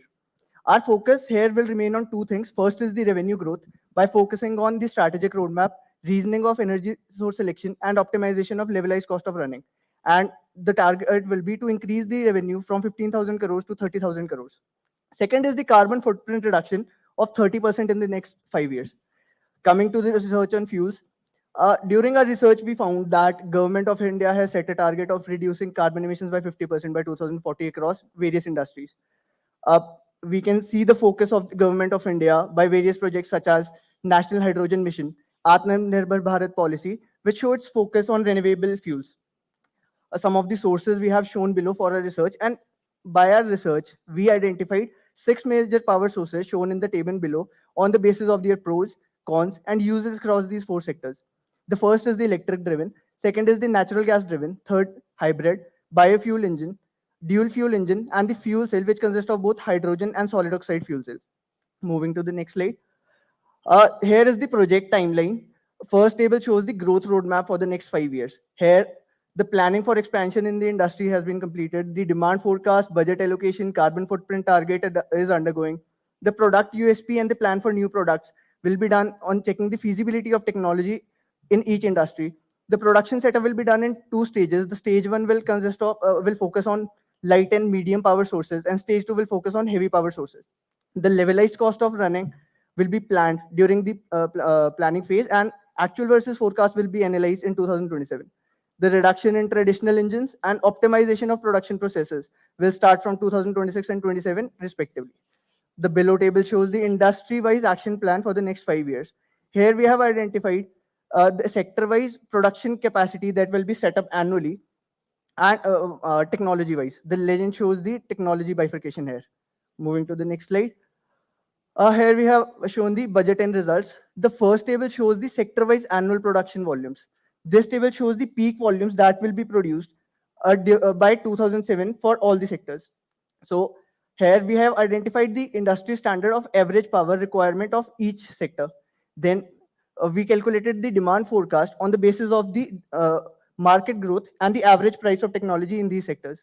Then we calculated the production volumes considering the peak productivity at 90% and fluctuation in volumes at plus minus 15%. So for defense sector, 33,000 units of electric battery pack will be produced by 2027. Coming to the budget allocation, here we have calculated the budget requirement for each technology on the basis of the annual capacity required, the average power of engine, and the setup cost per kilowatt. So the total cost, okay. So for electric, the total cost will be 195 crores, which will constitute to 19% of the total investment of 989 crores across the 4 sectors. Now coming to the revenue and ROI, this graph shows the revenue bifurcation of all the 4 sectors for the next 5 years.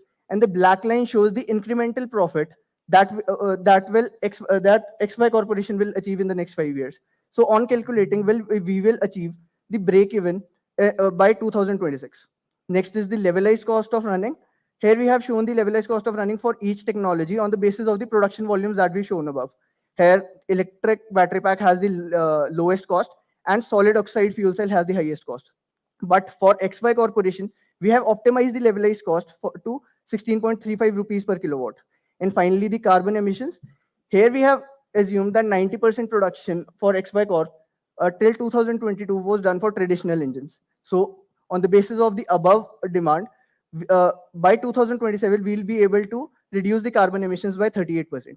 Now we will deep dive into each sector individually, and that will be taken up by my colleague.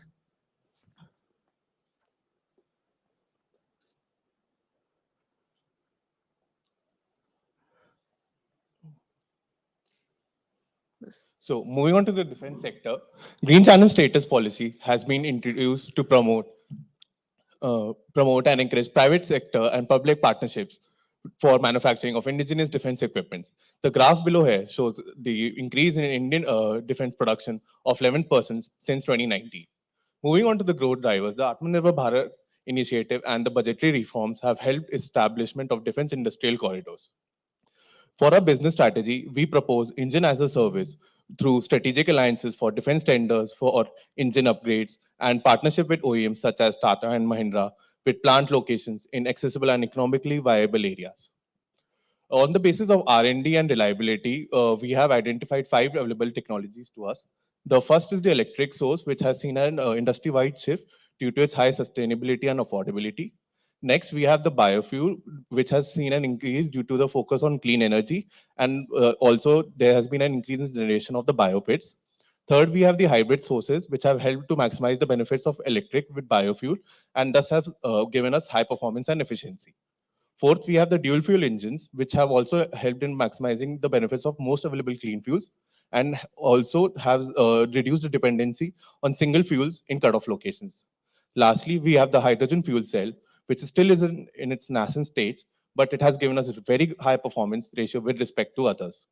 Below, we have the demand forecast, which predicts an increase in demand from 22,000 units in 2023 to approximately 90,000 units by 2027.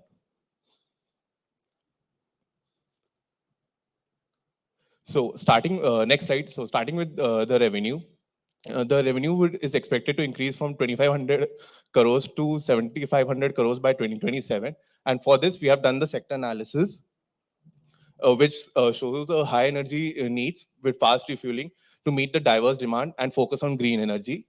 We have already discussed the sources of energy and the technologies available to us, along with the cost feasibility in the previous slide.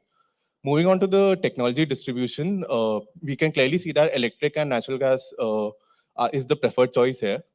For cost analysis, we'll have an investment of 400 crores with an incremental profits of 5%, and the break even of the whole project will be achieved within 43 months. Here, the graph shows the increase in revenue and production, with total revenue increase to 7,500 crores by 2027. Next, we have the graph for ratio of non-renewable to total engines, which shows a reduction of 70% by 2027 in the use of non-renewable engines. Next, we have the running cost to consumer, which has been optimized to rupees 15.11 per kilowatt. Below, we have shown the roadmap and timeline for implementation of the different technologies in the defense sector to meet the annual requirement of 104K units. To summarize the whole slide, we'll be meeting 76% of the total demand of renewable energy, and we'll be increasing the revenue growth by 150% with the levelized cost optimized to 15.11, along with carbon emissions being reduced by 70%, 77%. From here on, my colleague will take forward.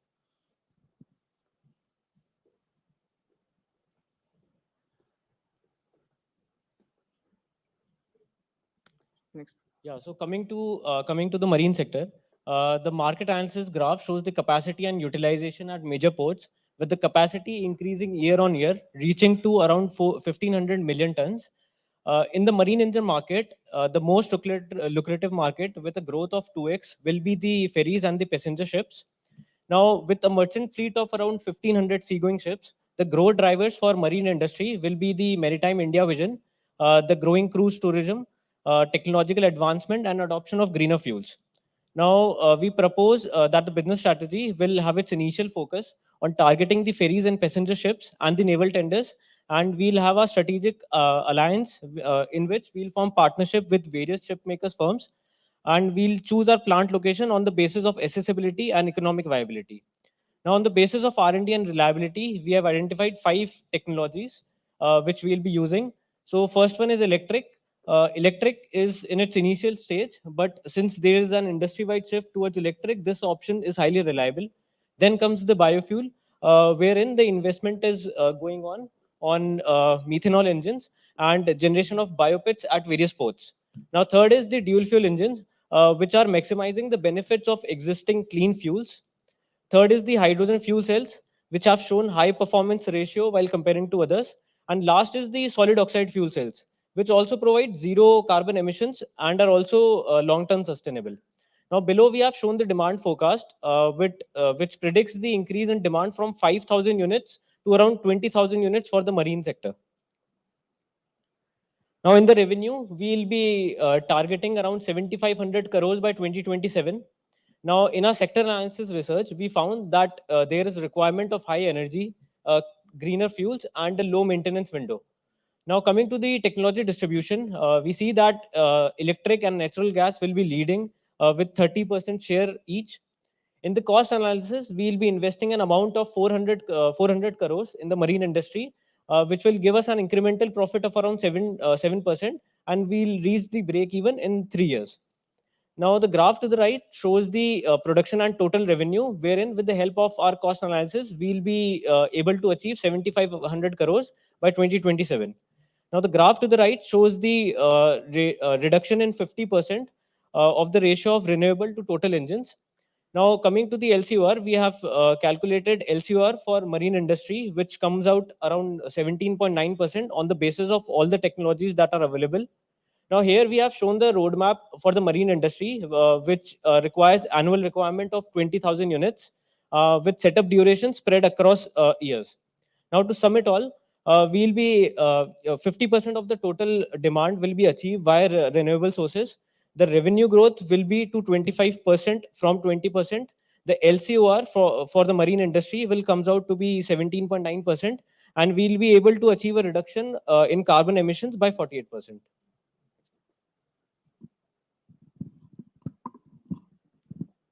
Thank you. Now moving on to the oil and gas sector. So starting with the revenue, by 2027, the revenue would approximately grow from 3,000 crores to 7,000 crores. For this, we have done the sector analysis. So we expect high loads, global availability of fuel in the future with high performance. Based on these trends, we have made this table for comparison of these fuels. So we have compared these fuel on 3 criteria. First being feasibility, cost, and sustainability. So starting with hybrid engines. So these can be clubbed with solar power at lower operating costs, and generator can act as backup to avoid any losses with virtually zero CO2 footprints. Now, second being is the natural gas and dual fuel. So these have high energy capacity with multiple options. And third is the hydrogen fuel cell. Due to the high energy capacity, so these are known as the fuel of the future. Now, moving to the technology distribution, as per the bar chart, we can see that the highest share is backed by natural gas, that is 41%. Now, moving to the cost analysis, we can see that the investment is 100 crores, and we expect an incremental profit of 6%. Due to this, we would achieve our break even within 26 months. Now, moving on to the next graph. So this graph shows the production and the revenue increase. By 2027, the revenue increase would be approximately 7,000 crores. Now, the ratio of non-renewable to total engines would reduce by 40% by 2027. And the running cost to consumers is optimized by us at 19.8 rupees per kilowatt. Moving on to the energy roadmap. So the oil and gas roadmap is shown by us. That is, annual requirement would be 55,000 units, and with the setup duration of different energy sources is already shown. Now, lastly, for summarizing it all up, the renewable, so 40% of the total demand would be fulfilled by renewable power by 2027. Revenue growth would be 60% in the next 5 years. The LCOR is optimized at rupees 19.8 per kilowatt. And finally, the carbon emissions would be reduced by 23% when compared to the traditional engines. Moving on. Yeah.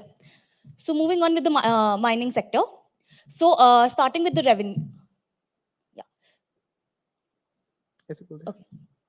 So starting with the revenue, so we can see from 2022, the revenue would increase from 4,000 crores to approximately 7,000 crores from to 2027. For sectoral analysis, we can see that the energy, we expect high energy density with fast refueling and low maintenance frequency. So based on the sectoral analysis, again, we have made this table. We have chosen the energy sources. So for first is the battery or electric power engine. So these have swappable battery set up at locations, and generator act as backup to avoid any losses with virtually zero CO2 footprints. Second being natural gas and biofuel. So these have high energy capacity, multiple options with geo advantage. Lastly, the solid oxide cells. In this, we can expect high energy capacity. Due to this, these are known as the fuel of the future. Now, moving on to the technology distribution. So again, we can see that the technology distribution highest share is again backed up by the natural gas, that is 41%. Now, for the cost analysis, again, just like the previous slide, the investment would be of 100 crore rupees. And we expect an incremental profit of 6%. Due to this, here we achieve break-even within 22 months. The next graph is of production and revenue increase. So revenue increase would be approximately 6,000 crores by 2027. The ratio of non-renewable to total engines would reduce by 57%. The LCOR is optimized to rupees 13.6 per kilowatt. The mining sector, we have shown the roadmap for mining sector with annual requirement of 61,000 units with setup durations of different energy sources. Lastly, for summing it all up, 57% of the total demand will be fulfilled by renewable energy by 2027. Revenue growth would be 67% in next 5 years. LCOR is 13.6 rupees per kilowatt. And lastly, the CO2 emissions would reduce by 71% when compared to the traditional engines. So that will be all from our side. Thank you. We are Team Honey Badgers. I'll say. Thank you.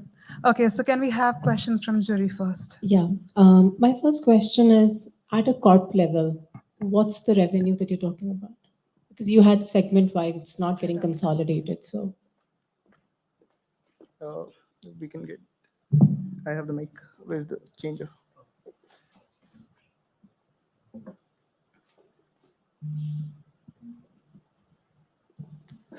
Can we get the PPT back? Can we have the PPT back on the screen? You can just talk about the numbers. Okay, ma'am. It's okay. So what we have shown is that since we showed the demand forecast for each year, the revenue that will be generated is divided into two parts. First is the existing revenue that the XY Corp has. And second is the revenue that will be generated on the investment that XY Corp will do in the next 5 years. So when similarly, we have shown the profit percentage in the incremental form. That will be the just the profit from the part that we have done the investment on. Like from 1,000 crores, we'll generate the revenue of 300 crore from the production that will be doing in the next 5 years. That will be the revenue we'll be talking about. Now, you have spoken about investing in multiple sources in next 5 years. Plus, in two segments, you're talking about partnership. Right. What's the risk analysis if on the revenues, if one of them, if the partnership doesn't come through, or the sources that you're talking about, not everything goes through in the next 5 years? Have you done risk analysis? Just give me a second. Like, ma'am, in the case of marine, we have considered that ships can be clubbed with the battery pack or the hydrogen fuel cell, and that can be clubbed with the solar power. Like XY Corporation will not directly start manufacturing the solar panels, but it will either acquire or partner for the solar panels. For the risk part, even if our partnership does not go well or the acquired firm does not work well, we still have the capability to produce the battery packs and the hydrogen fuel cell. Second, if the partnership goes well, then we have the new business forecast in front of us. That is for the solar panels, wind turbines, and the storage capacity, like the pits for methanol and all.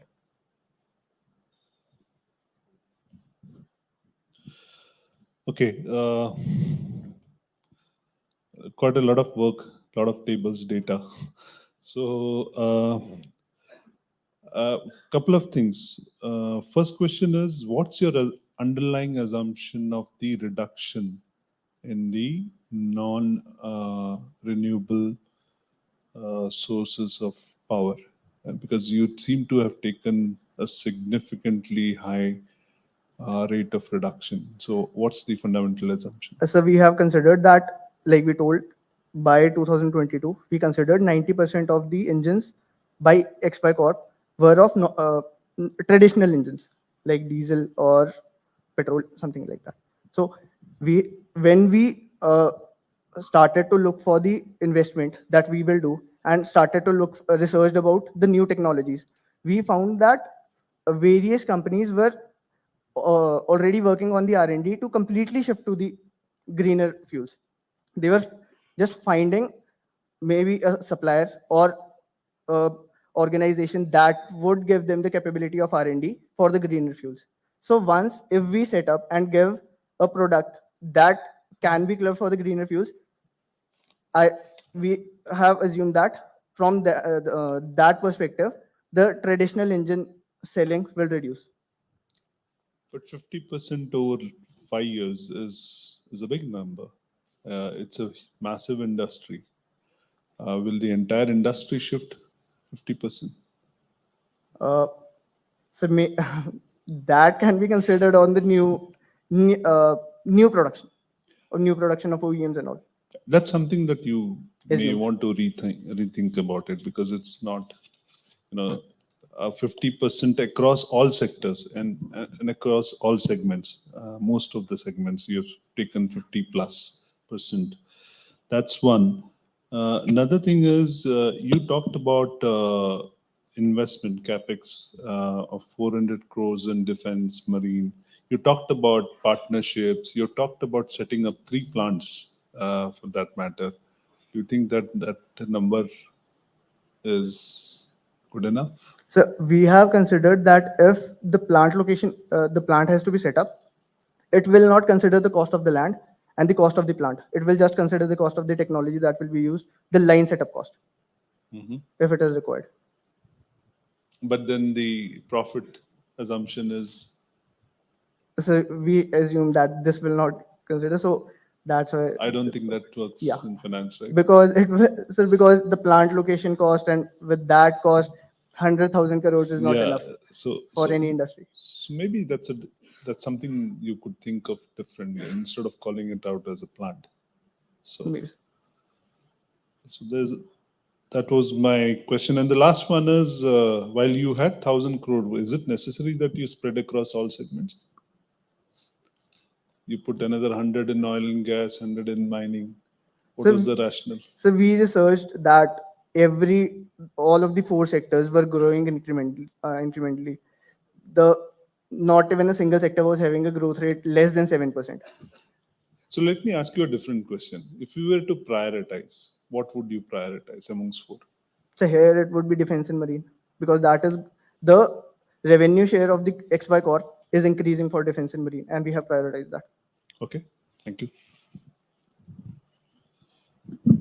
So just extending that point, so the one thing that overarchingly I'm seeing here is that, yes, you're spending in all 4 sectors and you're spending in all technologies, okay?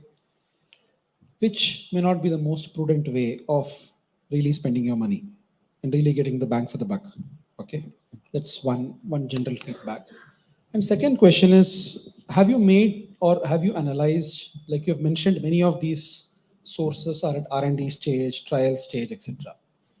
What is the time taken from an R&D to a commercialization? R&D to a pilot to a commercialization.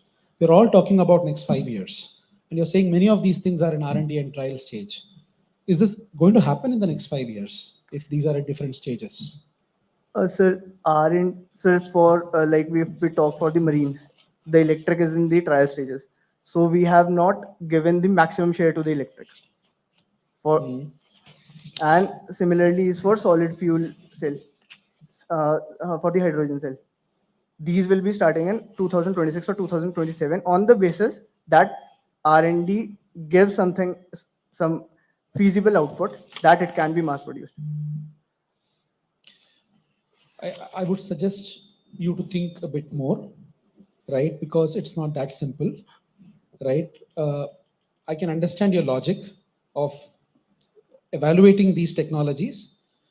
It would have been better, just as a feedback, it would have been better, just to extend Manoj's point, to have had an 80-20 rule to say that what sector makes sense, in that sector what fuels make sense, and get deeper into that fuel to say that what is really going to happen there. That would have given a more realistic perspective. So right now, the feeling that I have is that it's all over the place, and 1,000 crore is not enough for this, right? So it's a great, like even the kind of paybacks you're saying, it's quite attractive. We would definitely like to share this with our management and get our investment fundings for with these kind of paybacks. But there is an element of practicality you need to put that lens more to see what of this is really implementable. So that would be my overall feedback. So just a follow-up question on that. So is my understanding correct when you say that while you've calculated your break-even, you have actually not considered the investments in the plant location that we're talking about? So what's the basis of calculating break-even? Ma'am, that is on the basis of what the investment will take place in the production lines. It may not require that plants will be set up. But we have shown that if plants need to be required, they will be considered economically viability and accessibility. Okay, thank you so much, team. Then quite a lot of takeaways from the jury as well. Can we please give it up for Honey Badgers? All right. So for the last case study solution, I'd like to invite Team Vision from Xavier Labor Relation Institute, Jamshedpur, please. Again, a huge round of applause, yes?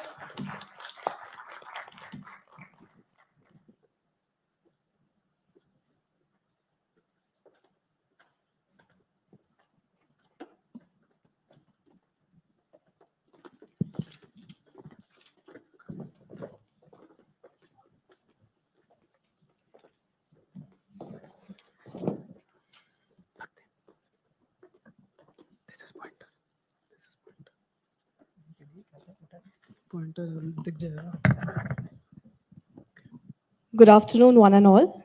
We are Team Vision, and we are from XLRI. So these are my team members, Sahil Khanna, Abha Singhal, Arpit Mehta, and myself, Bhakti Vijay Mahajan. So I'd like to quickly brief what the case is about. I did.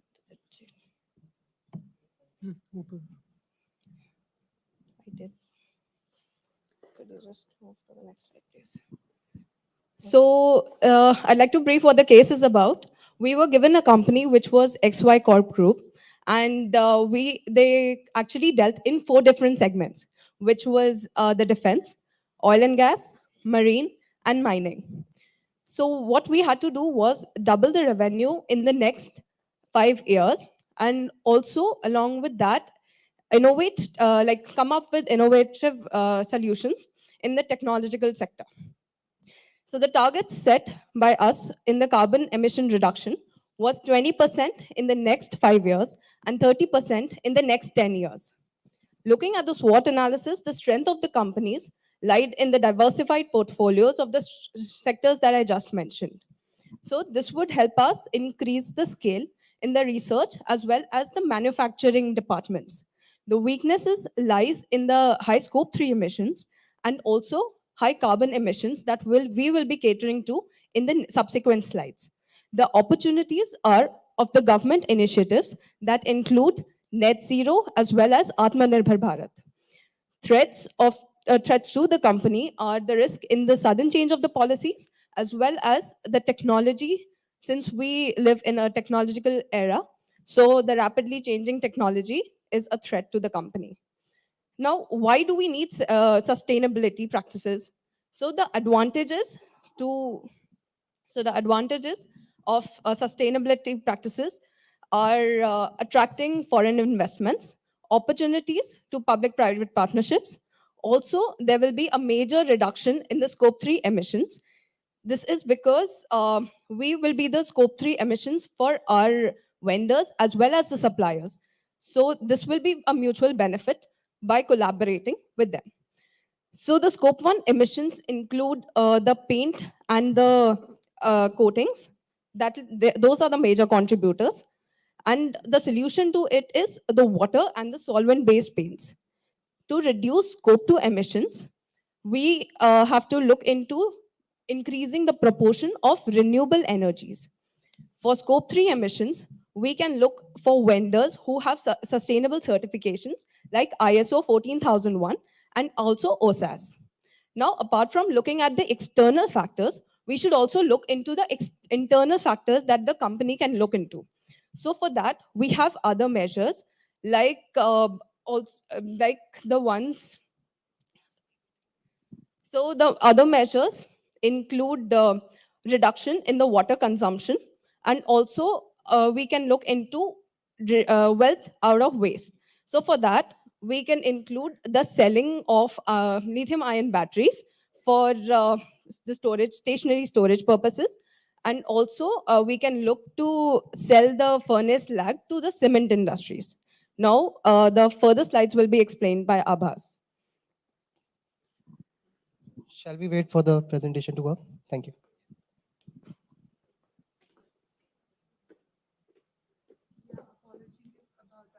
Just take a 1-minute breather. And yeah. I guess it's here. Okay, we are good to Is it go. back? Thank you. All right. So as we mentioned, we need to reduce our scope 3 emissions. And for that, we need renewable technologies.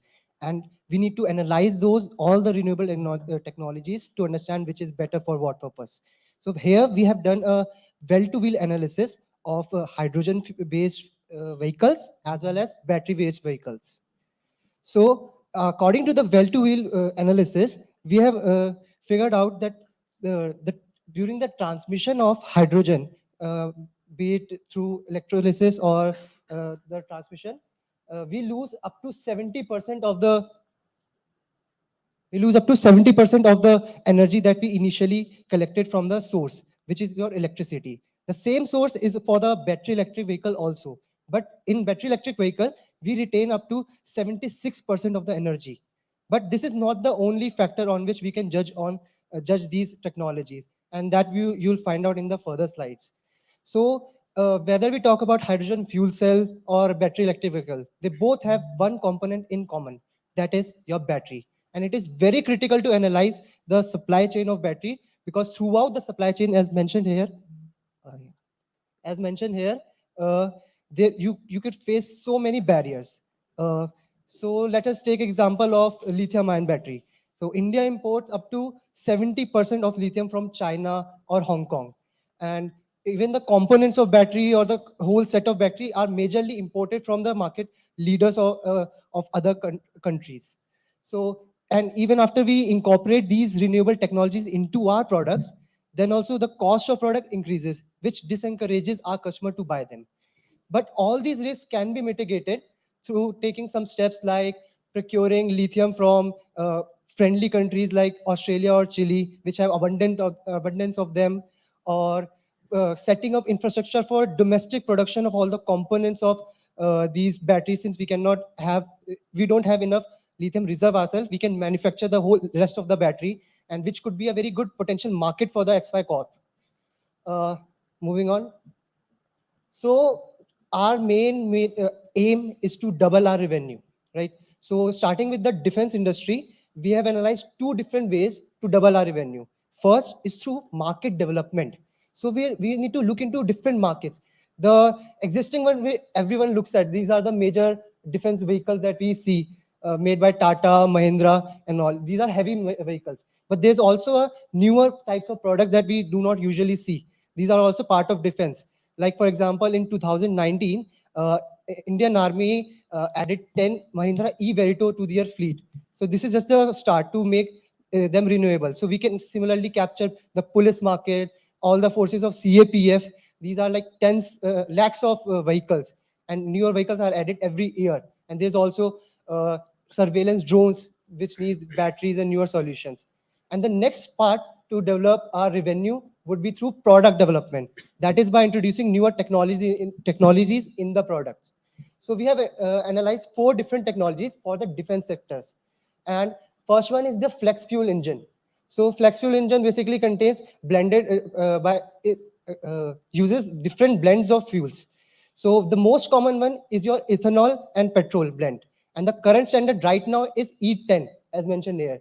But according to Mr. Nitin Gadkari, in the next 4 years, the current standard would be E25. But we also need to invest in our technology to be ready up to E50, that is 50% ethanol in gasoline. The next is your hydrogen IC engine. Now, this technology do emits nitrogen oxide, which is harmful for the environment. But the government's current aim is to reduce our dependency on foreign imports of fuel. So for that purpose, in the short run, this is very useful. And then we can move on from hydrogen IC engine to hydrogen fuel cell or battery electric vehicles. And although all these technologies have their own risk, there are also steps available to mitigate them. Now, Sahil will take it from here.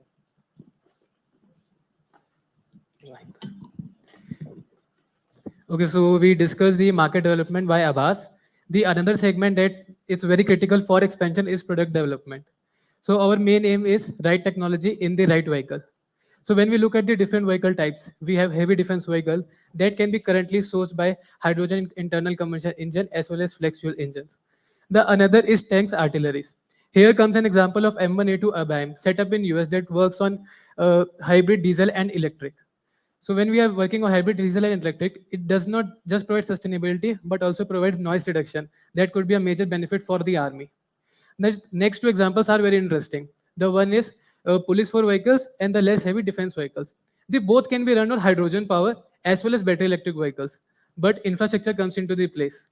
For the army vehicles that are on the critical point, electricity infrastructure can be a huge capital expenditure for the government as well. That's where hydrogen comes into the picture. While for the police force, the electric setup is being done for the commercial vehicles and that could be leveraged. So when we look at the plan of the action, initially our focus is on hydrogen combustion engine as well as flex fuel engines. But with time, as infrastructure develops, we can move on to the fuel cells. Even to mitigate our risk, we can collaborate with the top automobile manufacturers that will ensure our customers for the future too. So moving on to the other major segment, marine sector. This sector contributes to 3% of total carbon emission.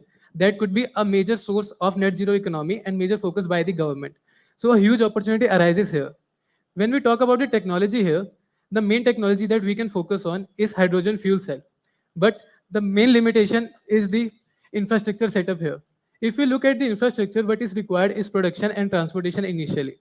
The government has just started the proposal for Hydrogen Valley platform. So we are expecting our infrastructure to be developed in 3 years. Though it may take more time, but we have to ready for the best. Also, we will require technology-enabled vessels and hydrogen tanker ships. Hydrogen tanker ships are available in the international market. The Suez Frontier is recently developed by a Japanese-Australian venture that can provide hydrogen for the long-haul distance. Now, when we come to the short-term solution, the thing that comes to mind is liquefied natural gas. But there are huge questions on it. If we look at, since it is a short-term solution, and we look at the geopolitical crisis, do natural gas is a viable option? We are hugely dependent on the different countries. We do not have natural gas reserves here. So that puts a question mark on LNG, and that's why we are focusing on hydrogen fuel cells. For short term, we can also target the contracts for the ports. The government has planned to source the 60% of renewable energy at the ports, and we can contract generators to solar and wind energy here. So we can focus on the right market at right time. Now I would like Arpit to explain it further. Yes, so now moving on to the oil and gas sector as well as the mining sector. If I talk about the oil and gas sector, then there's a big debate about when the supplies will run out. And that's not even the problem. The problem is that companies or organizations do not want to use fossil fuels anymore. So now the question arises on what can be done next. So the answer to this is that if we talk about XY Corp, then what XY Corp could do is they could move towards not just being an oil and gas sector company, but more of an energy or a power-based company. And that is something that we are focusing on. And that receives a big thing in change in the supply chain. And that needs to be completely transformed because it is very different of, let's say, supplying coal than supplying a biofuel, which is made all over the world. So that is something that they need to focus on. And then when I talk about the other technologies, then for the oil and gas sector, it majorly focuses on the IT technologies. So if we talk about the big data analytics, then it will be very useful for the company to actually decide on how much demand and supply, like the forecasting. And then for the mining sector, currently the existing products for the same are the excavators and the dump tracks. And for this, what they can do is that the hybrid diesel electric engine is something we were looking for the heavy load vehicles, and the hydrogen IC engines is something for the short term. Then after 3 years, we could shift to the fuel cell. And the reason behind the 3 years I will be explaining further in the next slide. And they can also, you choose to expand to the new product line, which is the haulage trucks engine. And yeah, so this is basically the revenue roadmap that we have created for the 5-year period. If you see the technologies that we are currently investing on would not give immediate returns. So we have taken a conservative growth approach wherein we have increased the growth to 8% in the first year, then 10, and then moving it to 15, 20, and 25.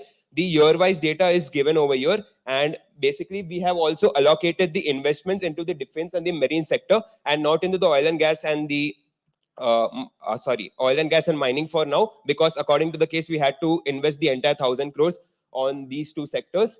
And I would also like to, can we have the Excel now? Apart from this, one more major focus is that instead of to reduce our cost and time, what we can do is we can partner with other organizations for technology so that we don't have to spend time for building the entire technology from the start. And this could also save us cost in terms of rights if we could acquire rights. So this is the basic model that we have created to analyze mainly the hydrogen's viability. The first one is the allocation. So how are we going to allocate in the defense as well as the marine sector? So if you see, then there are totally 3 technologies and then infrastructure. So we have divided the same into 30, 20, and 20%. We are basically concentrating on hydrogen, EV battery, as well as the flex fuel engines. And if you see that we have invested in hydrogen for both defense as well as marine, because though the technology is same, it actually the entire orientation and layout for the machines is completely different. And that is why we need to spend on R&D for this separately. On the right-hand side, if you see, we have basically maintained a sustainability index report for Cummins as a benchmark on where we need to actually move ahead for the XY Corp.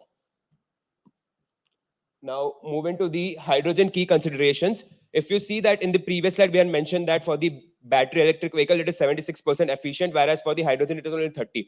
Then why do we want to focus on hydrogen? So for the battery electric vehicles, we do not have the mechanism at every place. If we talk about defense and heavy terrains or for marine, then we won't have the entire infrastructure. So that is the reason we need to focus on hydrogen. And so for that, we created this analysis on the storage capacity, on how we are going to store, basis of the response time, turnaround, and the duration. This is due to the shortage of time. I would like to move ahead now.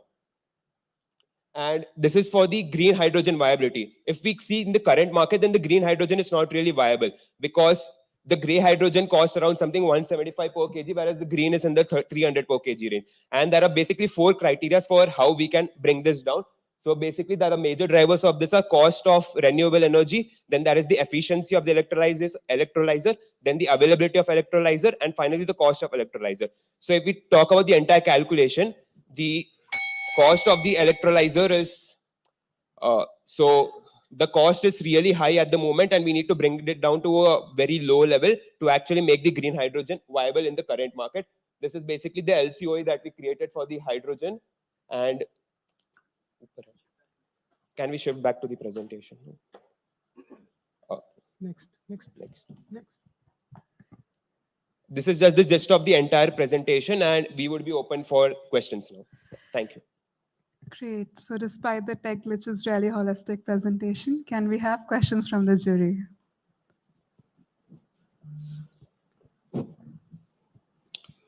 I think a very good assessment on all the end markets.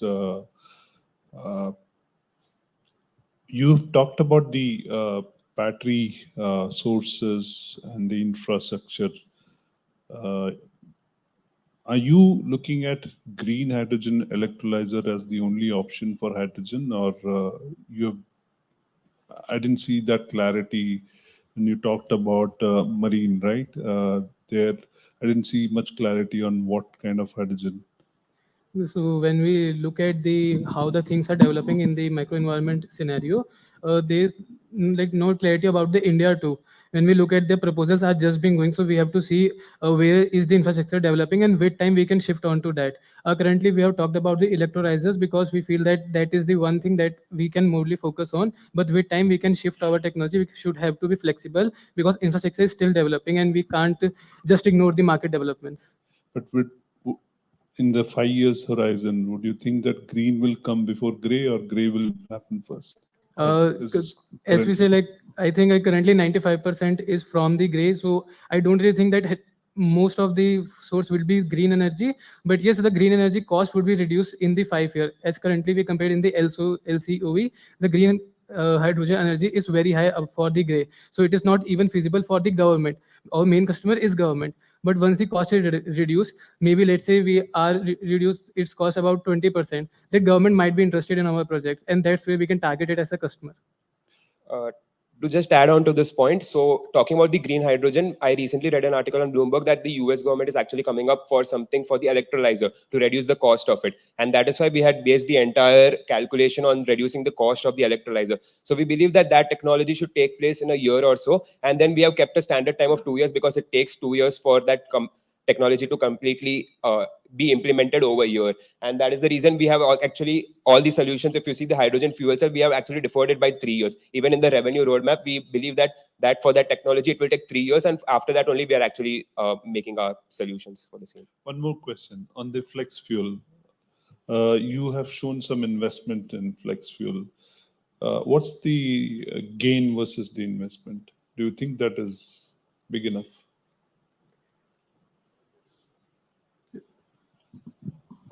According to the demands, let's say, this data is from Niti Aayog. The prediction of demand of ethanol would be around 1,000 crore liters, and the production would be 13,000 crore liters, 1,300 crore liters. So the data shows that the investment would be there, and the production would also be there, and we can meet the demand, so the investment is viable also. Yeah, even but when today the demand is not the issue, or the production is not the issue. You have available. But where is the issue? It's not demand or production. The question is,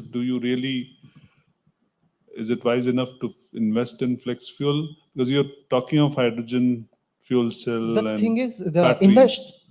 in the short run, we need to look at the solutions which minimizes our cost also. So if we go for flex fuels and taking the example of ethanol, 80% of the parts of the engine remains the same. Only we need to vary some 20% of the parts.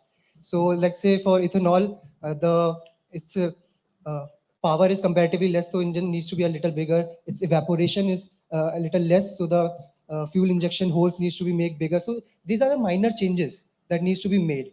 So in the short run, this is the investment that is most feasible if we compare the cost to our revenues. Also, I was mentioning that ethanol is just an example. As we looked at hydrogen CNG blend is coming into picture for the buses too, and that could be a major demand and a revenue source for us too. So ethanol was just an example of that. Thank you. At the outset, I would say a very good analysis and good prioritization across sectors. On your investments, you spoke about investing into two sectors, right? The defense and marine, right? How did you come up with those investment numbers of 400 and 600? It was based on what? So basically, the investment we decided was that we want to focus more on marine than defense. That was just basically because of the newer initiative that the government has taken and with the opportunity that it had on the basis of the port side as well and the engine side. So we came up with the 40 and 60 numbers, and within the 40 and 60 numbers, we made a rough guesstimate on how much the R&D expenditure on each of this would be. We referred to some secondary reports as well for the infrastructure setup. So how much would be the infrastructure cost to set it up? And based on that, we created a basic model. The numbers may not be that accurate at the moment because of the limitation of the data available in hand, but we just wanted to give a rough structure on how we are going to invest further on our technologies. So, okay. Because a follow-up question to that is that in marine, you're just speaking about one type of engine, right? The hydrogen fuel cell, I think, is what you're proposing to do there. Whereas in defense, you're doing a mix of multiple engines there. So hydrogen fuel cell might be you still have your calculations for saying this is the investment needed. But if you have multiple fuels there in defense, how did you come up with a lower estimate there in terms of investments? Are you leveraging something? So what is your thought process behind it? Another thing that is required is the infrastructure, and building larger ships required larger infrastructure also. It's not just the R&D. We need to be prepared for start the preparation for infrastructure also. So that will require larger amount of money. Okay. Thanks. Your growth projection, you said for the first year is 8 years, and then you have moved 8% on. and 8%, and then you have moved on. So can you explain that logic again? What's the reason for this? So currently, I guess the industry standard that is moving around is around 9% CAGR. And that is the reason we took a conservative, more of a conservative approach and kept it at an 8% revenue for the first year growth. And afterwards, then when each of the technologies come into implementation, we believe that it is a fair estimate to increase it to 8, 10, 10, and then 15. Because if you see that in the revenue roadmap, also we have mentioned that we would be tapping into the police sectors for the defense and all in the third and the fourth year. So we believe that moving to the newer markets in the third, fourth, and fifth year, the revenue all generated will also be high because we are increasing our entire market. So thank you so much, Jury. Thank you, team. I think we all can agree that was quite a power-packing end to the competition for today. So with that, we will be dispersing for lunch. Again, I would request you all to please come back here by 2 p.m. since some of you do have flights to catch. So yes, thank you. Thank you so much. Thank you.